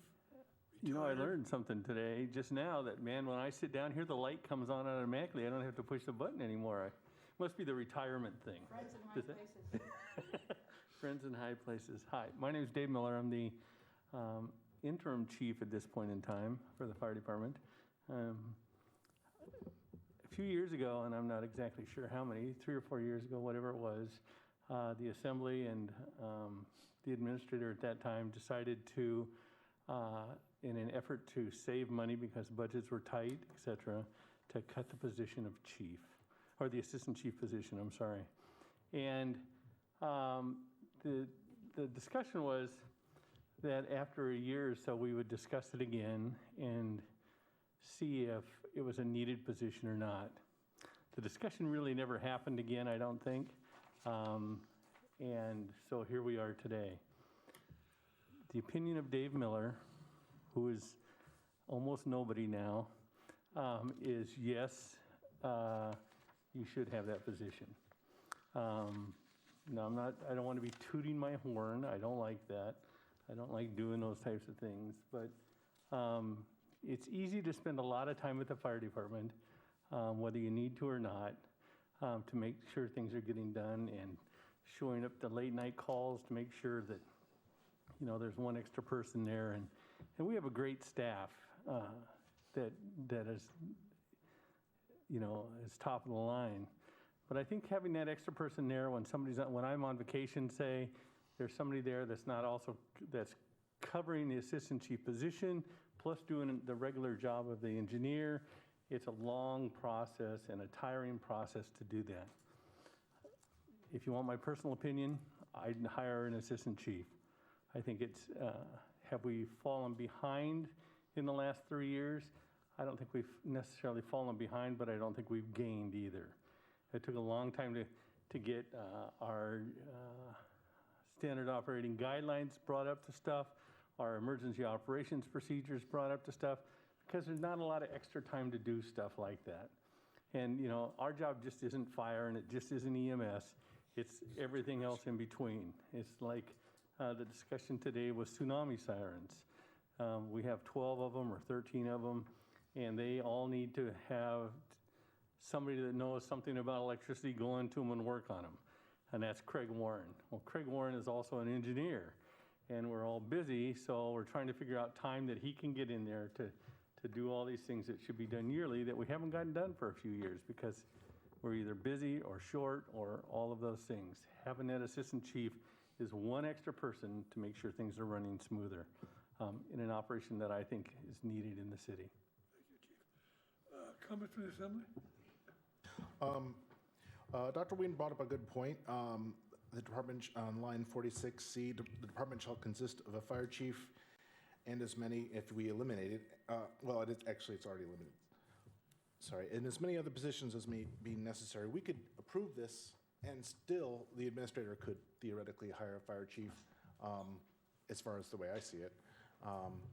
So I would like to vote for it, but also give the new administrator the leeway to look at the efficiency of, like, are we actually losing money by having other people fill in the hours and the overtime?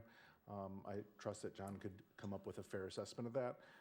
But I think this is more of just cleaning up the code. So, yeah. Other comments from the assembly? Yeah. Yeah. Yeah, I understand this, and I don't have a whole lot of heartburn, but I'll be voting against this for a couple of reasons. One, I'm not sure we actually save any money, just because with the work that the assistant chief has done in the past is being covered by others, which racks up overtime.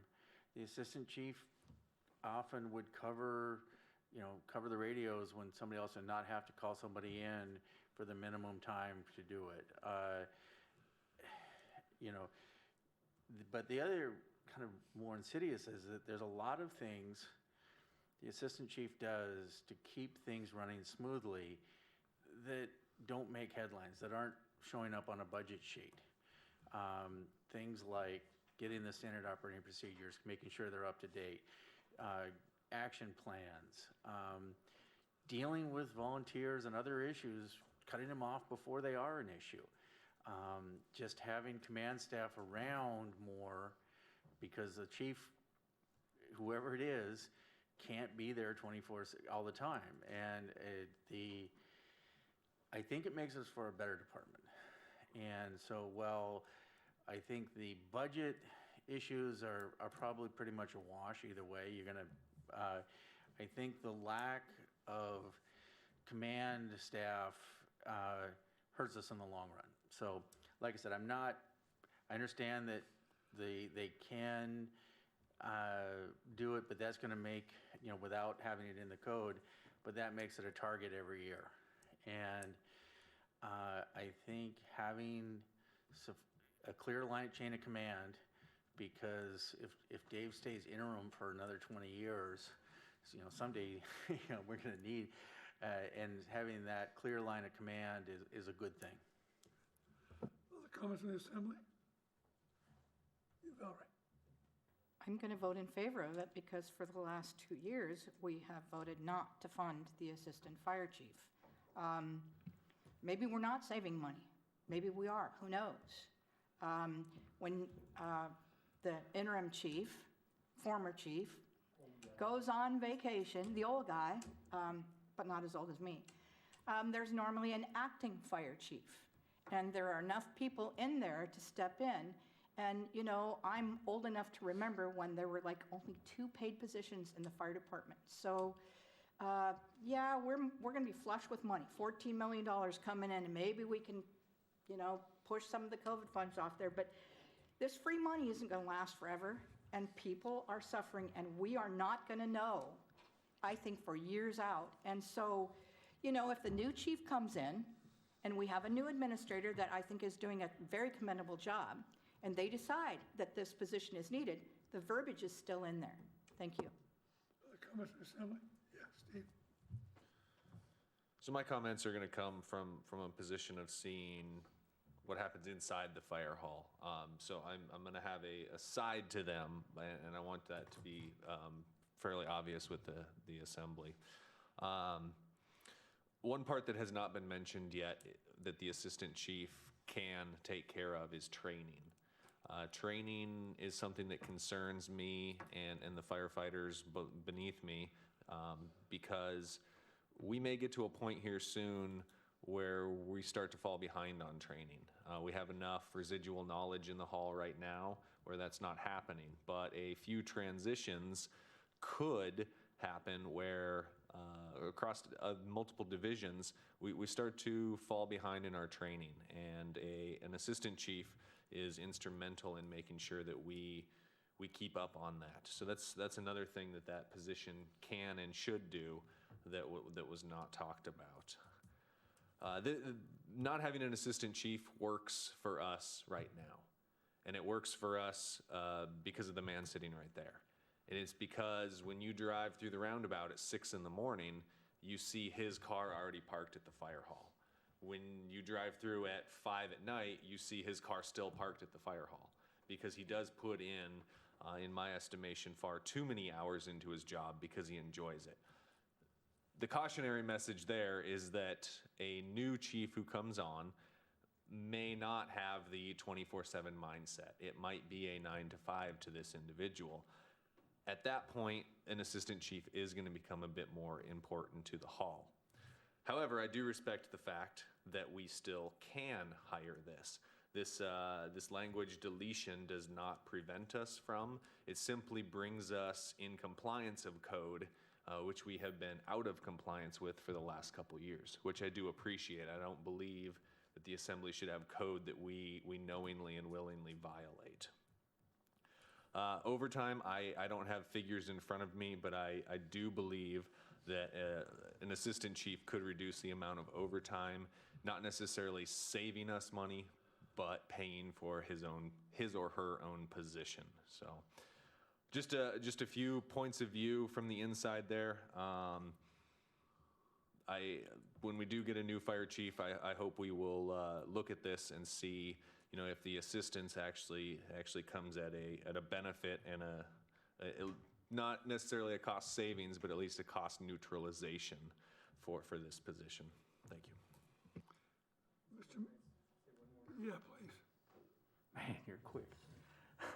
I think one of the things that I've been with the department since 1988 as a volunteer for 7 years, and then I hired on. Back in 1988, in that time frame, we did a hair over 1,000 calls a year: fire, EMS, dive, and search and rescue, all of that stuff. And we had the same amount of people as we had when we had an assistant chief. We haven't added any people since then. We've deleted one. Now we do just short of 1,500 calls a year. So we're a little bit busier than we were back then. It's mostly EMS calls now, today. It takes time to do all those calls. And I think, we've increased and stepped backwards manpower-wise. I don't think that happens very often. We continue to be way up in numbers compared to what we were just a few years ago. We're down about 40 calls from last year, but I think people are staying home and afraid to go to the hospital sometimes, afraid maybe what they'll find out if they have to take the test. So we are getting busy. We do stay busy. We have a lot of standards and stuff that we have to keep up, close testing and all of that stuff. So it does take a lot of time to make all that happen. However you do it, I don't think get rid of make sure we can hire if we need to hire in the future. That's the big thing. Thank you very much for your time. Other comments from the assembly? Dr. Wayne. What this change does is gives us the versatility to just make changes on the ground. It was Assemblyman Eisenbeitz who actually called my attention to the fact that we have been out of code. And so I think it is very reasonable to consider. This, if you add up everything, is a six-figure type of job, I presume, when you add benefits with salary. And one of the big complaints is about, in quotes, City Hall getting too large. There is a difference between if we need it and whether we don't. And I think that eliminating this from code and still having that other verbiage allows us the ability to maneuver, especially in financial times. I can assure you that this COVID epidemic will have a lasting effect and could potentially seasonalize our city and therefore, in essence, reduce the number of calls as the dynamics and demographics change. And so I would rather be maneuverable, kind of like the Spartan phalanx, which is able to quickly move through the field and conquer, than to have in code another 100K job, which may or may not be necessary over the long term. So that is my reason why I will be voting for this. Thank you. Okay, thank you. Richard, one more comment. I'm going to vote yes for this. Again, this verbiage still allows the administrator to hire a assistant fire chief, flexibility. And also, I just struck me to say thanks to Dave Miller and thanks for Tor and Steve for everything you guys do on the for this town in that respect. It's appreciated. Sir, if I could just make one more comment, then I'm going to get up. I know, I know, I'm just kidding you. I'll tell you, Valerie, I have to agree wholeheartedly with something you said. We don't always agree on things across the board. But when you said that the administrator is doing a great job, I'm a firm believer of that. I think he's jumped on the COVID thing and is doing a great job at that and spearheading everything else that's going on. I think you guys made an excellent choice when you hired John. Noted. Concur. Other comments from the assembly or staff? Okay, call for the vote. Okay, on the motion to approve ordinance 2020-27 on first reading, Mr. Christensen? No. Dr. Ween? Yes. Mr. Eisenbeis? No. Ms. Nelson? Yes. Mr. Mosier? Yes. And Mayor Paxton? No. Okay, the vote is 3-3, and per the charter, unless there's 4 votes on first reading to kill the ordinance, it will move on to second reading on June 9th. And I would like to do item E, and then we'll take a break. So could I have a motion for item E, please? Oh, boy. All right. I move to approve ordinance 2020-30 on first reading, authorize the city to obtain a loan from the Municipal Bond Bank in a principal amount not to exceed $7 million to refinance for savings the city's outstanding loan from the Alaska Energy Authority, authorizing issuance of the bond bank of a junior lien electric revenue refunding bond of the city to evidence and secure the loan, authorizing the municipal administrator and the chief finance administrative officer to enter into a loan agreement with the bond bank, setting forth the terms and conditions of the loan and the refunding bond and establishing an effective date. Second. Public comment? Back to the assembly. I would, Pardon me? I'd like to ask Okay. our Sweeney? esteemed financial member a question or two, if I could.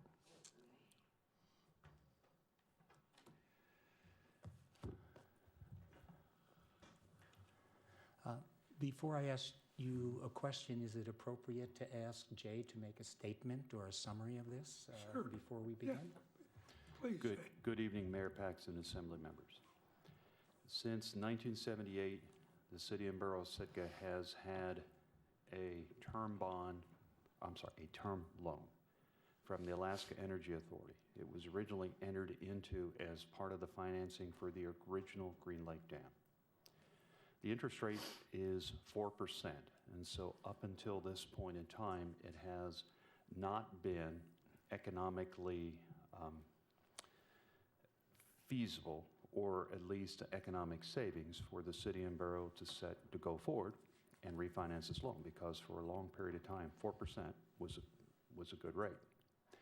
Even our bonds issued here for the Blue Lake Dam were issued at an effective interest rate of just a little above 4%. So pretty much we've not had a chance until now to look to refinance this loan. But as the Municipal Bond Bank Authority was looking at a lot of refunding of its own bonds, I inquired as to whether or not we would be able to piggyback onto that action to be able to refinance this loan if interest rates are enough so favorable to allow us to have significant savings. And the answer was yes, but in order to do this, since it is in essence new money for the Bond Bank Authority, old money for us because we're going to be taking borrowing, or bond proceeds from the Bond Bank Authority to repay another part of the state, the Alaska Energy Authority. It will be new money for the bond bank, new bonds they have to sell to the public, so it requires an ordinance and 2 readings, as opposed to the resolution with which the Assembly passed in its prior meeting. I look to do this because every dollar we can save in interest payments by the electric department is potentially a dollar which goes into working capital, or that much less pressure in the future to have to consider rate increases. And by my calculations, a 1% savings on this loan in the first year would save us about $50,000 in interest, which is nothing to sneeze at. So that's a summary of what I'm looking to do here, what I'm proposing to the Assembly, and I'll answer questions. A couple of things. I'll call it AMBA, the Alaska Bond Bank stuff. And in your note, you mentioned that they sell bonds at a premium. And generally, premium bonds are sold at interest rates higher than market. So the answer is yes, but no. So let me give you an example. In the premium that the bonds for our Blue Lake bonds were sold at, yes, as you mentioned before, they indeed were sold with a 5% coupon rate. But the result of doing that was the city of Borough Sitka got $8 million in extra proceeds it doesn't have to repay back. That's the benefit of a premium. You agree to a higher interest rate you have to pay on the coupon, on the bonds, you get more money than you have to repay back at the time that the bond proceeds are issued. The difference is what's called an effective interest rate. And so our effective interest rate on our 3 issuances in 2013 and 14 for Blue Lake Dam was roughly about 4.1 to 4.2%. And even that actually turned out to be too high, since it's certainly stressing the system. My other question is that you talk about, there are 4 accounts that I read in this document that we have to set up. A rate stabilization account, a bond fund account, a debt service account, and a reserve account. Could you please distinguish them to me and to say how much each has to be funded, if at all? So you have only one of those 4 needs to be funded with actual hard cash. That is your debt service reserve fund. And that normally is equal to your last debt payment that you have to make. That is the normal way that is characterized. We have the ability either to borrow and use some bond proceeds to fund that, which is what we've done in the past, or we could certainly fund that right out of the electric department's working capital if we wanted to. They're not particular on that.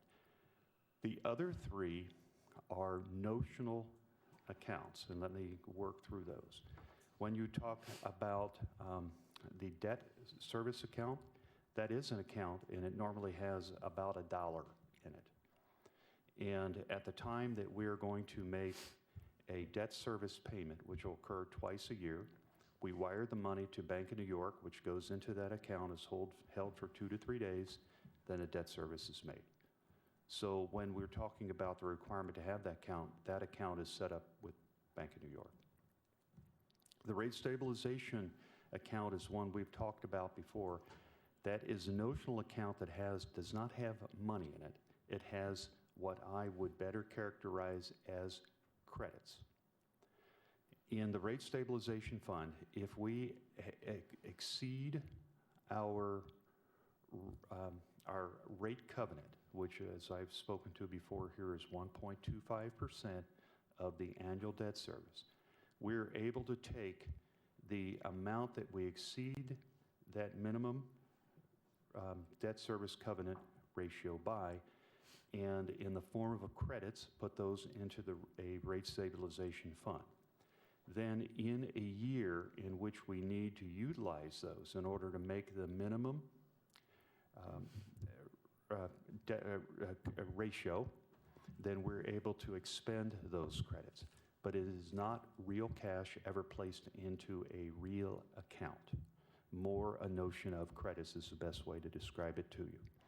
And we do have, off the top of my head now, roughly around, I think, $500,000, which is in the rate stabilization fund at the end of the last fiscal year.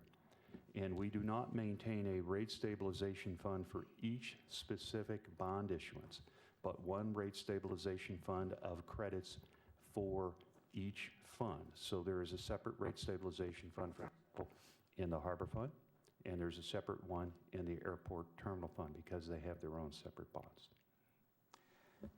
And did I miss one? Did I miss one? Which one have I not described? Well, you said you only used one of them, which was the debt service account. correct. There's the reserve account, bond account, or excuse me, bond fund and rate stabilization.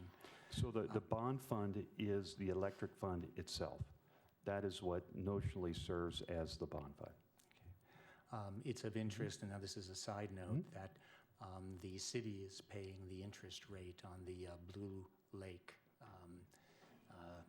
dam bond. That's besides. Can I just ask a couple more questions? What do we actually put up in collateral for when we deal with bonds like this? You place your revenue stream as collateral. Okay. The revenue stream. That's correct. Okay. And how does other people control that revenue stream as it relates to ownership of the dam? So we do, nobody has the ability to step in and, for example, take ownership of the physical property. You have pledged the revenue stream. In pledging the revenue stream, though, in pledging that means you're pledging that to make the debt service on the bonds. And one of what do I call it? A bottom barrier is the debt service coverage ratio. So in order to make sure there is a sufficient enough revenue stream which has been pledged and it does not diminish by expenditure in other ways, that's why you have a 1.25% debt service coverage ratio. And as I've spoken before, if the municipality ever did not make that, it would be in technical default on its loan. Now, the technical default on the loan does not mean that all of the bonds are due and payable immediately. That's not the case. But what it does mean is the bond bank authority could have the right to step in and require the municipality to hire a rate survey expert or a rate setting expert who would come in, study, and recommend to the assembly the appropriate rate structure necessary to bring the municipality back into rate compliance. Have we ever hired, that's line 675, have we ever hired a consult to recommend changes in the electrical system rates? We have indeed. Now, that has not been done in quite a while, but during Mr. Bruton's time here, during the first few years after I returned to this job, we did hire an outside expert to come in and recommend a rate study to the municipality, which was adopted. And in interest, just I'll end it here, though I do have a number on the list. Line 728, which I kind of mused at, it says, no free service, except as the assembly can decide on what they wish to aid people with, but I thought that was an interesting covenant, no free service. So. And one thing that I would say is that covenant has been discussed at the assembly before as well. That is why a change was made approximately 7 years ago to require all municipal accounts, meaning City Hall, et cetera, to pay an electric bill, where they used to have free electricity supplied. Thank you very much. Oh, you're welcome, sir. Other comments from the assembly? Yes, Steve.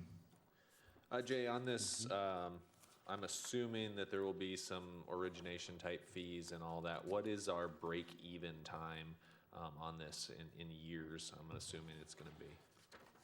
Well, let me help you to know what remains on this. So at the present time, We've got $6,177,000 remaining on this. And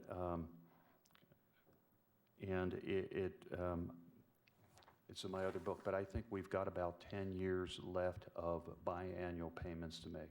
If it's critical, I can pull my other book and tell you that number.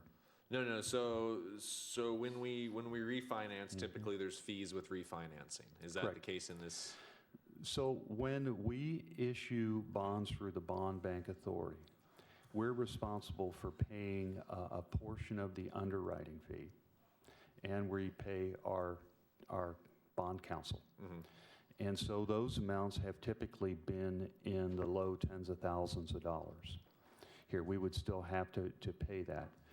But what I've been looking at is I would like to get a full 1% reduction in the interest rate to make this really pencil out well. And so one thing that I would turn around to the Assembly, if the Assembly has concerns over this, certainly we could take guidance from the Assembly in terms of a minimum savings we would have to make, which includes the outlays we would make for underwriting fees and bond counsel. And then that would be what we would be contingent on our entering into the agreement. If we didn't make that interest rate, whatever the Assembly thought was a good rate, then we just simply would call off the deal and not go forward. Well, because at that point you wouldn't actually be saving money.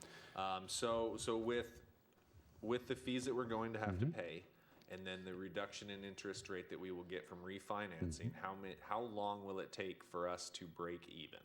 Is that before the end of the loan? I'm hoping. So you mean break even where the interest rate savings are going to offset what we have to pay Correct. in the closing? That would be in 1 year. 1 year? 1 year. Okay, thank you. And that's in 1 year would be, let me caveat that, if we achieve a full 1% reduction in the rate from 4% to 3% or below, we would recoup those closing costs in 1 year. Valerie? And I would like to point out that on page 3 of the memo that the finance director wrote us, it says, the CBS Finance Department believes that refinancing the AEA loan could potentially save as much as $50,000 in annual interest expense. Dr. Wayne? What is the current rate? I heard it was indexed on the 20 bond index or the 30 bond index. I know there are two, but I think in here it mentioned the 30 bond index. If you went to market today, what would it be? If we went to market today, I'm anticipating somewhere around 2.5%. My checking here today of the 20-year rate is roughly about 2.25%, so I think that's in the range. And I was looking at 3% as the target number where it made a lot of sense to do this. Other question from the Assembly? Call for the vote. Okay, the motion before you is to approve ordinance 2020-30 on first reading. Dr. Ween? Yes. Mr. Eisenbeis? Yes. Mr. Mosier? Yes. Mayor Paxton? Ms. Nelson? Yes. Mr. Christensen? Yes. The motion passes 6-0 on item E, and that's on first reading.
I move to approve Resolution 2020-19 on first and final reading, accepting coronavirus relief funds in the amount of $14,057,653.37 for costs that are necessary expenditures incurred due to the public health emergency with respect to the coronavirus disease 2019 COVID-19 from the Alaska Department of Commerce, Community and Economic Development, and authorizing the municipal administrator to execute the finalized grant agreement. Second.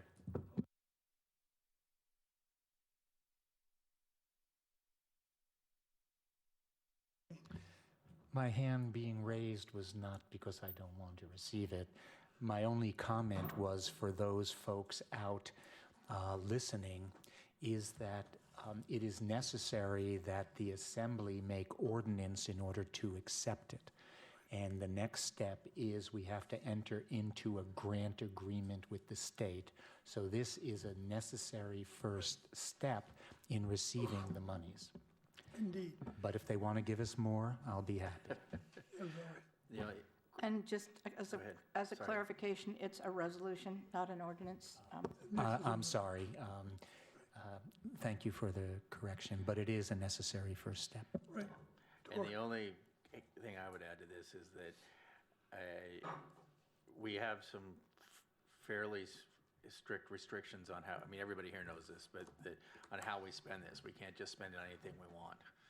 So, Yeah, and I would just like to take this opportunity to tell the public, individuals who will need money relief or grants to businesses to be prepared to submit the impact to somebody, because we're gonna build a budget on how to allocate this money. We're gonna do it deliberately and strategically, but to do it, we need to get input from our businesses and individuals on what the need is, so we can then have a very detailed analysis and perform a budget. Okay, call for the motion. Okay, on the motion to approve Resolution 2020-19 on first and final reading, Ms. Nelson, Yes. Mr. Mosier, Yes. Mayor Paxton, Yes. Mr. Eisenbais, Yes. Dr. Wien, Yes. and Mr. Christensen. yes. Motion passes 6-0 on item T. We're now at item G. Mayor Paxton. Oh, yes, please. Reading item G, and I'm sorry I didn't bring this up earlier. Item G requires us to pass both items H and I in order to be, because we're establishing accounts for mortgage and utilities. So I wonder if it's more appropriate for us to consider this item after items H and I. That way we know which counts we Fine need with to me. set up. Answer is I don't know. Could I? It Administrator or doesn't matter to attorney? me. Pardon me? It doesn't matter to me if we want to rearrange the schedule a little bit. That's a discussion we've had among staff. I don't know the answer to that question either.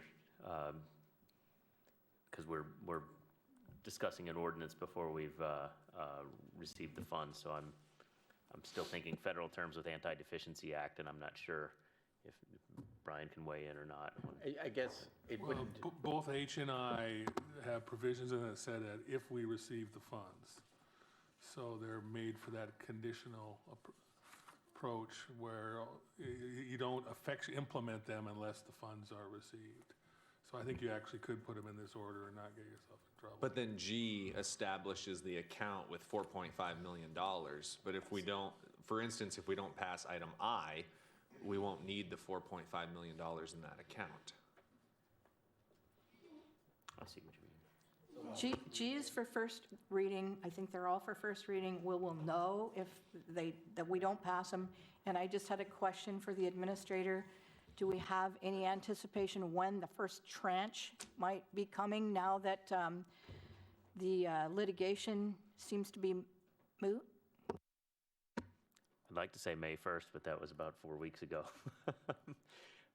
We will get the grant agreement done as soon as the resolution is passed, but I have not been given any timeline. I don't think it matters. It's first reading, so we can always. Sure, and we can charge on as it is. This is for G? Well, we haven't made a motion yet. Yeah, that's correct. Tori, you want it? I'll second it. Okay, I move to approve ordinance 2020-31 on first reading, making supplemental appropriations for fiscal year 2021 CARES Act funding. Second.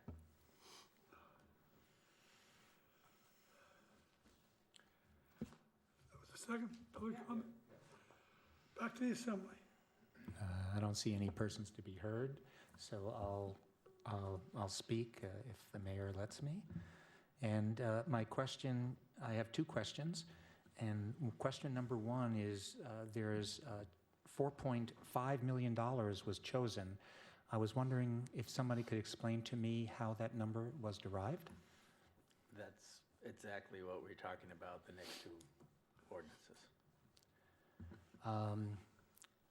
Like I said, how was $4.5 million arrived? Because we'd have to vote on this, and therefore I can't wait till the next if I'm voting on this. So I apologize, but this has a specific figure, and I was wondering how this was arrived at. Valerie? I read in my packet, item subsequent, it's the electrical rate is $1,000 for residential and $3,000 for a business account. And the harbor rate is in, It's for 1 quarter. 1 quarter. Yeah, I understand that, but that's still mathematics, meaning that there are, 4,400 households here I in can tell you, Sitka? It's just that what I'm seeing is you don't know how many people are going to apply. I read through all of that stuff, and it's unclear how you're going to get, because if everyone in Sitka applied, that's about $4.5 million at $1,000 a hit. And so my question is, how was that? You can say you don't know. You had to do some arithmetic here to come up with 4.5. if you let me answer. Please, please. That was the worst case scenario. That was what Jay told us, is if pretty much everybody applied, that's how much it would be. Would be approximately 4 million, which I don't think everybody's going to apply. But if we had everybody apply, it would be 4 million for the utilities and 500,000 for the harbors. And that was considered to be the worst case scenario. And that's where the number came from. More, if I might just say, I think the sequence of events will be that we get the input from citizens and businesses that will tell us what the numbers will be. I thought 4.5 million was way too high, but you won't know till you get the input, and we are going, it's not we, staff is gonna look at this strategically. Had a great memo from Hugh Bevan today on potential allocations of money that seemed about right. And so that will be built based on input, and we have the obvious ability to put our impression on how they do that. So we're getting the cart before the horse. I mean, I just think we need to get on with it. And I had a second question. Yeah, sure. And the second question is, how many utility accounts and moorage accounts are currently in arrears? I don't know the answer to that question. Okay. I can tell you it was 3,200 total utility accounts, but I can't remember how many were in arrears. Gotcha. Well, there may Thank be a you. lot that aren't in arrears, but they've had to spend money that they. I'm just asking a simple number. I'm not looking for You're not getting intent. one. I'm Okay, sorry. got it. I just wanted to know if we did know, which can indicate somewhat a depth of a problem. So that is the mere reason, not individual people's intent. Thank you. Other comments? Yes, Steve. So I'm not opposed to creating the fund. I understand its purpose and I understand its need to be created. However, I am not in support of using CARES Act money to subsidize the moorage costs. So my vote on this one will be no, and hence the reason for earlier wondering which was the correct order to attack both of these. Geez, If I could, yeah, the please. whole purpose of this is, we could be talking about how we're gonna do this till the cows come home. We're taking a stab at it. This seemed like the most fair and equitable way to get out money to people quickly. Everyone uses electricity, and although harbors aren't a need for some, it is actually a need for some, because some people live on their boats. So I feel like this is a very fair way. I mean, there's no way we're going to be able to perfectly find out and make sure no one's abused it, not one single person is abusing it. We don't have the method to police that. This is our attempt to just as quickly as we can get money out the door to as many people as we can. There's no perfect solution. This is a practical solution, attempt at a practical solution. Steve, help me out. Why would you not just disapprove item I rather than approve item G? Just help me out. Because as I read item G, it creates an account specifically for utility subsidization and mortgage accounts, and I'm not in support of utilizing CARES Act money for mortgage fees. Again, I'm an infantryman, I'm not as smart as you. I would seem to me, you could do I, but I'm just, thank you for the answer, yes. I'm for subsidization of both utility and mortgage. Two advantages: people get the money to offset their expenses, but also the city gets the money. And I think that that's an important thing, where it's not just giving a check to somebody and it goes somewhere, it goes to the city, so that's good. But I've created my own list, and it looks a little like U's list on monies. And the reason I feel a little hesitant is that $4.5 million, unless it's a little more specific, I think is too much per se. And therefore, I think that that $4.5 million, needs to be, I'll just say, reallocated and rethought. I think it's too much because I could spend the $14 million and give reasons for it from my list very easily. So that's why I'm a little hesitant. I support it, but I think that's why I asked, where's this coming from? Because I think it's a little much, because we have a lot of ground to cover with this money, and period. Thank you. I don't think 100% of the people are going to apply for this grant. It looks like there is, some pretty stringent criteria to apply from the memos and whatnot that I'm reading. So I am in favor of voting for it. And if the whole 4.5 million is not used, then we can always do a budget adjustment. Right. Yeah, I agree with you, Dr. Ween, but this is a detail that's going to be sorted out. Yeah, Tor, let's get on with business here. Real quick, as far as the 4.5, I agree with Valerie that I don't think it will probably all be spent, and that's part of the reason why it has such a fairly short application period. We would know shortly after that how much is left over. If I had a crystal ball, I'd say we're probably going to use about $3 million. But we have to plan for as if everybody does it, and that's why. Other comments on assembly? Call for the vote. Okay, on the motion to approve ordinance 2020-31 on first reading, Mr. Mosier? Yes. Ms. Nelson? Yes. Mr. Christensen? Yes. Mr. Eisenbaz? No. Mayor Paxton? Yes. And Dr. Ween? Yes. Okay, the motion passes 5-1 on item G, and again, that's first reading. Right. Could I have a motion on item H? I move to approve ordinance 2020-28 on first reading, establishing the CARES Act Utilities Subsidization Program. Second? Comments from the public? No. Back to the assembly. You can just say, Yeah. well, as I say, this is my baby a little bit, so I want to, Kevin is in mind. Again, this is a way to, I think, fairly get some money in people's pockets. My personal preference would have been just to drop money in everybody's account, but we can't do that. Because we're not allowed to do economic stimulus, which is frustrating. But, the way it would work is be a very simple, yes, I've been hurt by the COVID response. And the reasoning behind having set amounts is to simplify it, the old KISS principle. Keep it simple. Get a good hunk of money into people's hands. This is money they won't have to spend. I like the fact that it will also help the city a little bit, not by making sure, you know, and so I like this. I like the idea of getting it out there quickly. And I think, I'm hoping, and I think it's a fairly realistic hope, that this will really do some good and help people.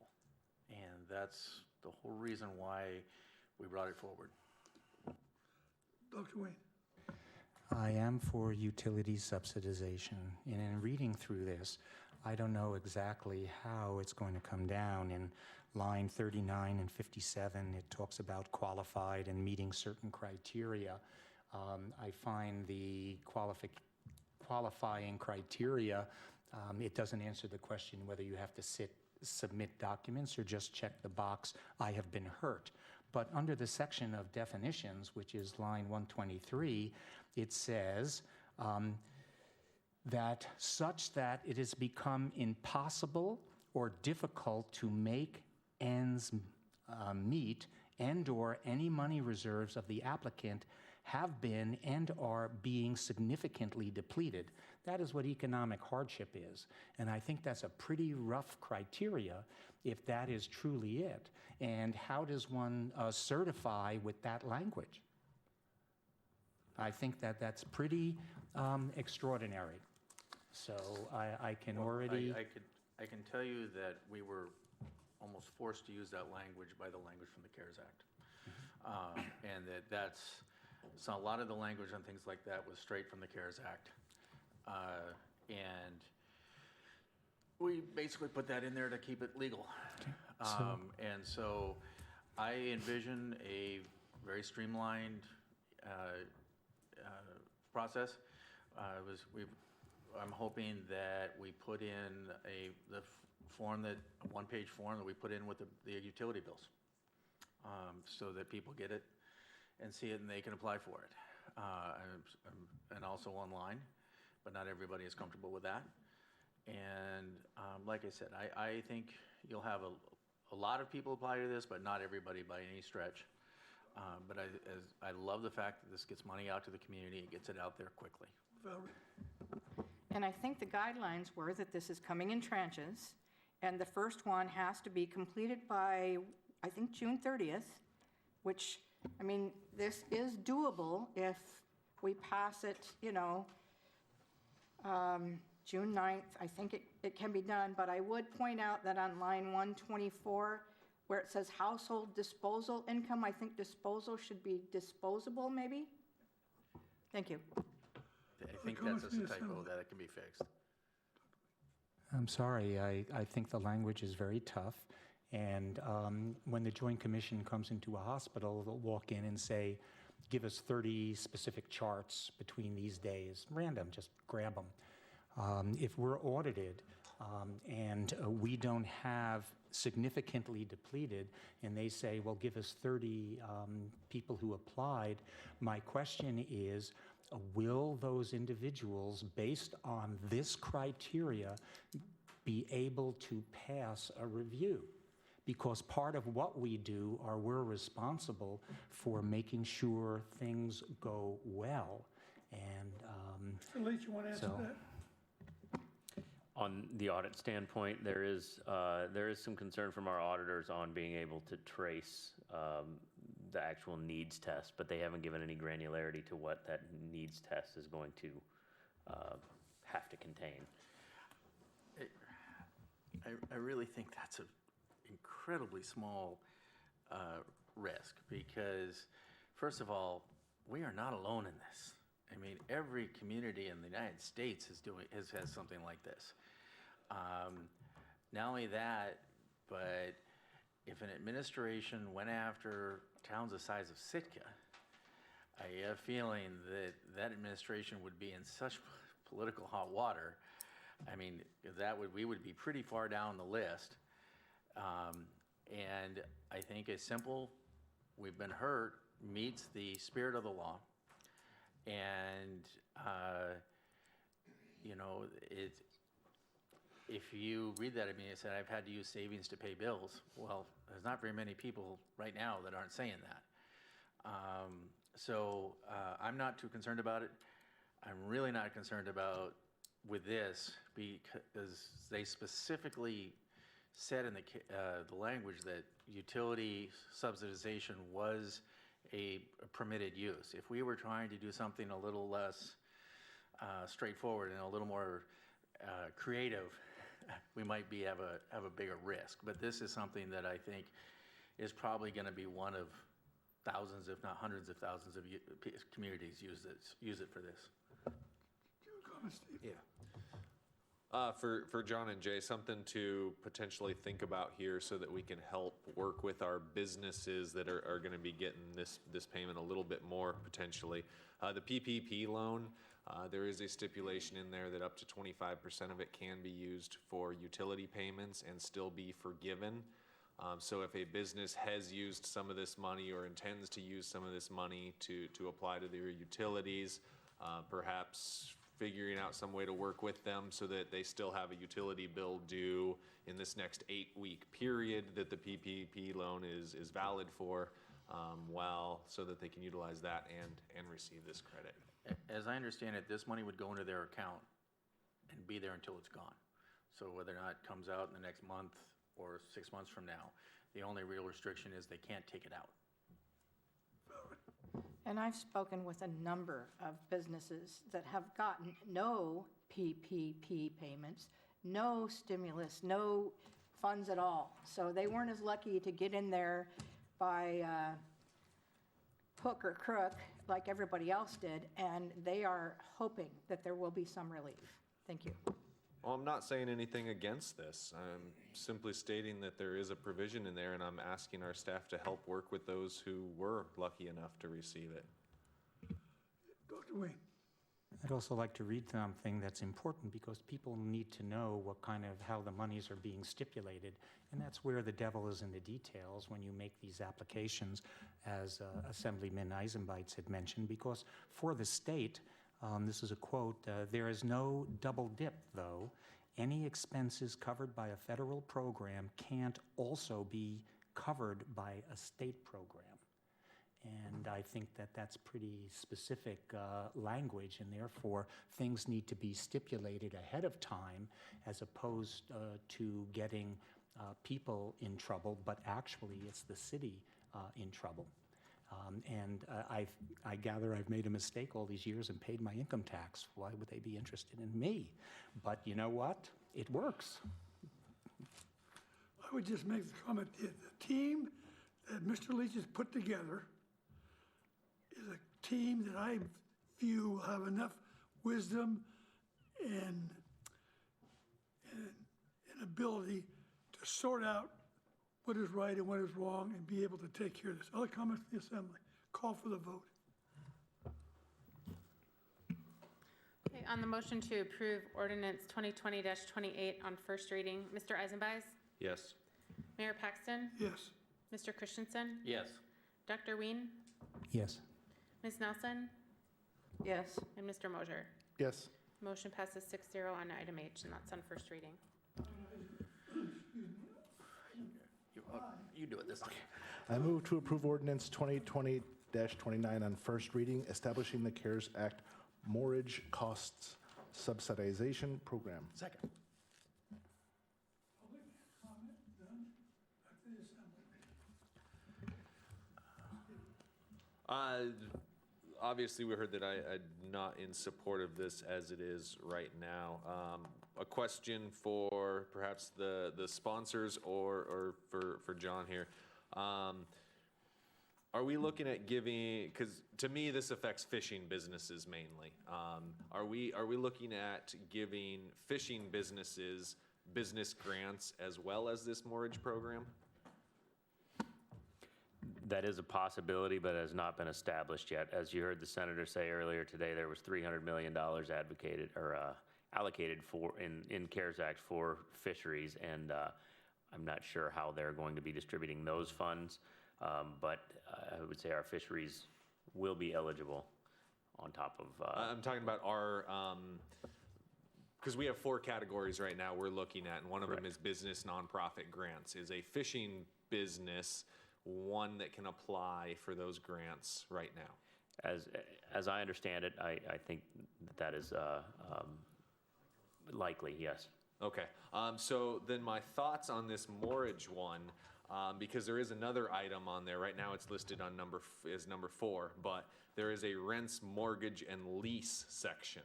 My suggestion is to put mortgage in with that, because if you're already giving a fishing business a business grant, just like a land-based business would, then you help them out with their rent. That's the equivalent of a mortgage for a fishing boat.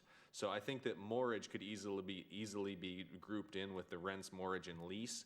And to me, then that's a much more fair way to divvy all that out should we go down that path. I guess my thought was, although, Steve, that's a decent idea. I just think that we're overthinking it just a tad. Let's get this passed, and then we'll work on the rest, and we can always make adjustments as for other funding that we use. But also, as I stated, there are people who live on their boats, and there's actually a decent-sized community, and so that could help them too.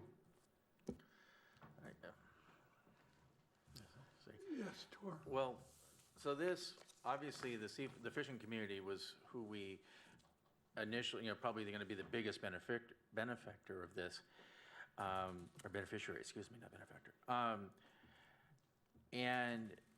But there's, like I said, liverboards, but then just people who have boats in the harbors that, if you have, say, somebody who used to work at Allen Marine and now that's just one more bill that they have to pay that they don't really have money for right now. Again, this is a way to get money into people's hands quickly. But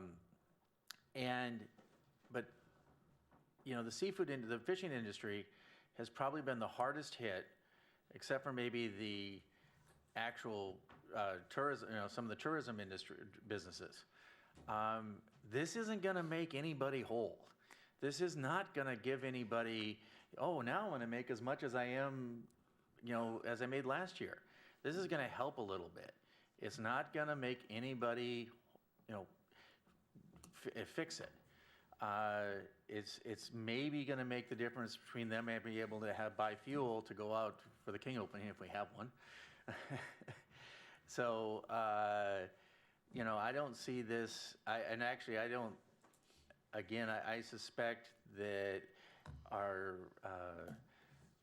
utilization of this won't be as high as it was for the utilities. I suspect that the fishermen will probably apply for it, probably not a whole lot of other people. And the nice thing about this is that because we're doing 3 months of moorage, it's indexed to the size of the vessel. So the bigger boats are the ones that are being hurt more, are going to get a bit more money. And if you've got a 20-foot skiff, it's not very much money. So anyway, I understand what you're saying. And if we don't pass this, we definitely need to do something more for the fishermen. But we are often limited what we can do to help the seafood industry in this town, just because of the mechanics of what we can do. And this is one of those rare chances where we can, and I would like to. Other comments from the Assembly? Dr. Wayne? My same concerns are, one, the double dip, because if there's all this money floating out around for the seafood industry and the fisheries, the double dip with the state may be of some consequence. It needs to be stipulated. The definition of economic hardship, again, is a stickler which may inhibit. When you read it about cash being depleted and difficult to make ends meet, et cetera, and the notion of certification, because there really doesn't seem to be documentation requested to prove any of these rather stringent guidelines. So it would be nice if we can adjust this, but according to Mr. Assemblyman Christensen, we can't, because this is the language of the CARE Act. So I am absolutely for moorage. I would love to pour a lot of money into that. But I have concerns about the language. And, you never know what's going to happen. And I wonder if an attorney would say that knowing there's going to be no lookup, that it's okay to fudge. I don't know what an attorney's advice would be. Valerie? Okay, please. Okay. So you're not, I just want it on the record, you feel that this is okay not to require certification for this, and other than a check mark that you are? Well, it requires the applicant to certify that those conditions are present in their life. So it does require a certification. This is an on your honor system type of certification. And it's the minimum mean standard that's potentially available. And what the sponsors know and what we attorneys know and what the financial people know is that this is a evolving interpretation of the CARES Act. We don't know where this is finally going to completely drop out, but it's the best effort using reads of the CARE Act to make a means test, which is, again, an honor system certification that someone walks in the door and says, you know, I'm having trouble making ends meet, and I'm depleting my savings because of what COVID has done for me, whether it's lost my job or reduced the hours I work. And so I'm checking that box and signing on the bottom of that page that says that I'm in those circumstances, and therefore I should get this fee. I'm not going to apply for those funds. But if you're dealing with utilities and electricity and mortgage, thank you. There's specific data there you could do. Valerie? Just a minor typo on this one as well, on line 122, I think disposal should be disposable. Thank you. I want to just say publicly, and I've talked to our administrator about this already, there's $100 million available for fisheries. And so somehow as we start going through here, part of the strategic process has to be you've gotten information on how that's allocated to fisheries, so we're not double dipping. Call for the vote. Okay, on the motion, on ordinance 2020-29 on first reading, Mayor Paxton? Yes. Mr. Christensen? Yes. Mr. Mosher? Yes. Mr. Eisenbeiß? No. Dr. Ween? Yes. And Ms. Nelson? Yes. Motion passes 5-1 on first reading. That's item I. We are now under persons to be heard. Chief? Okey dokey. May I have a motion for adjournment? So moved. All in favor, say aye. Aye. Aye. Again, thanks to Assembly for their work tonight.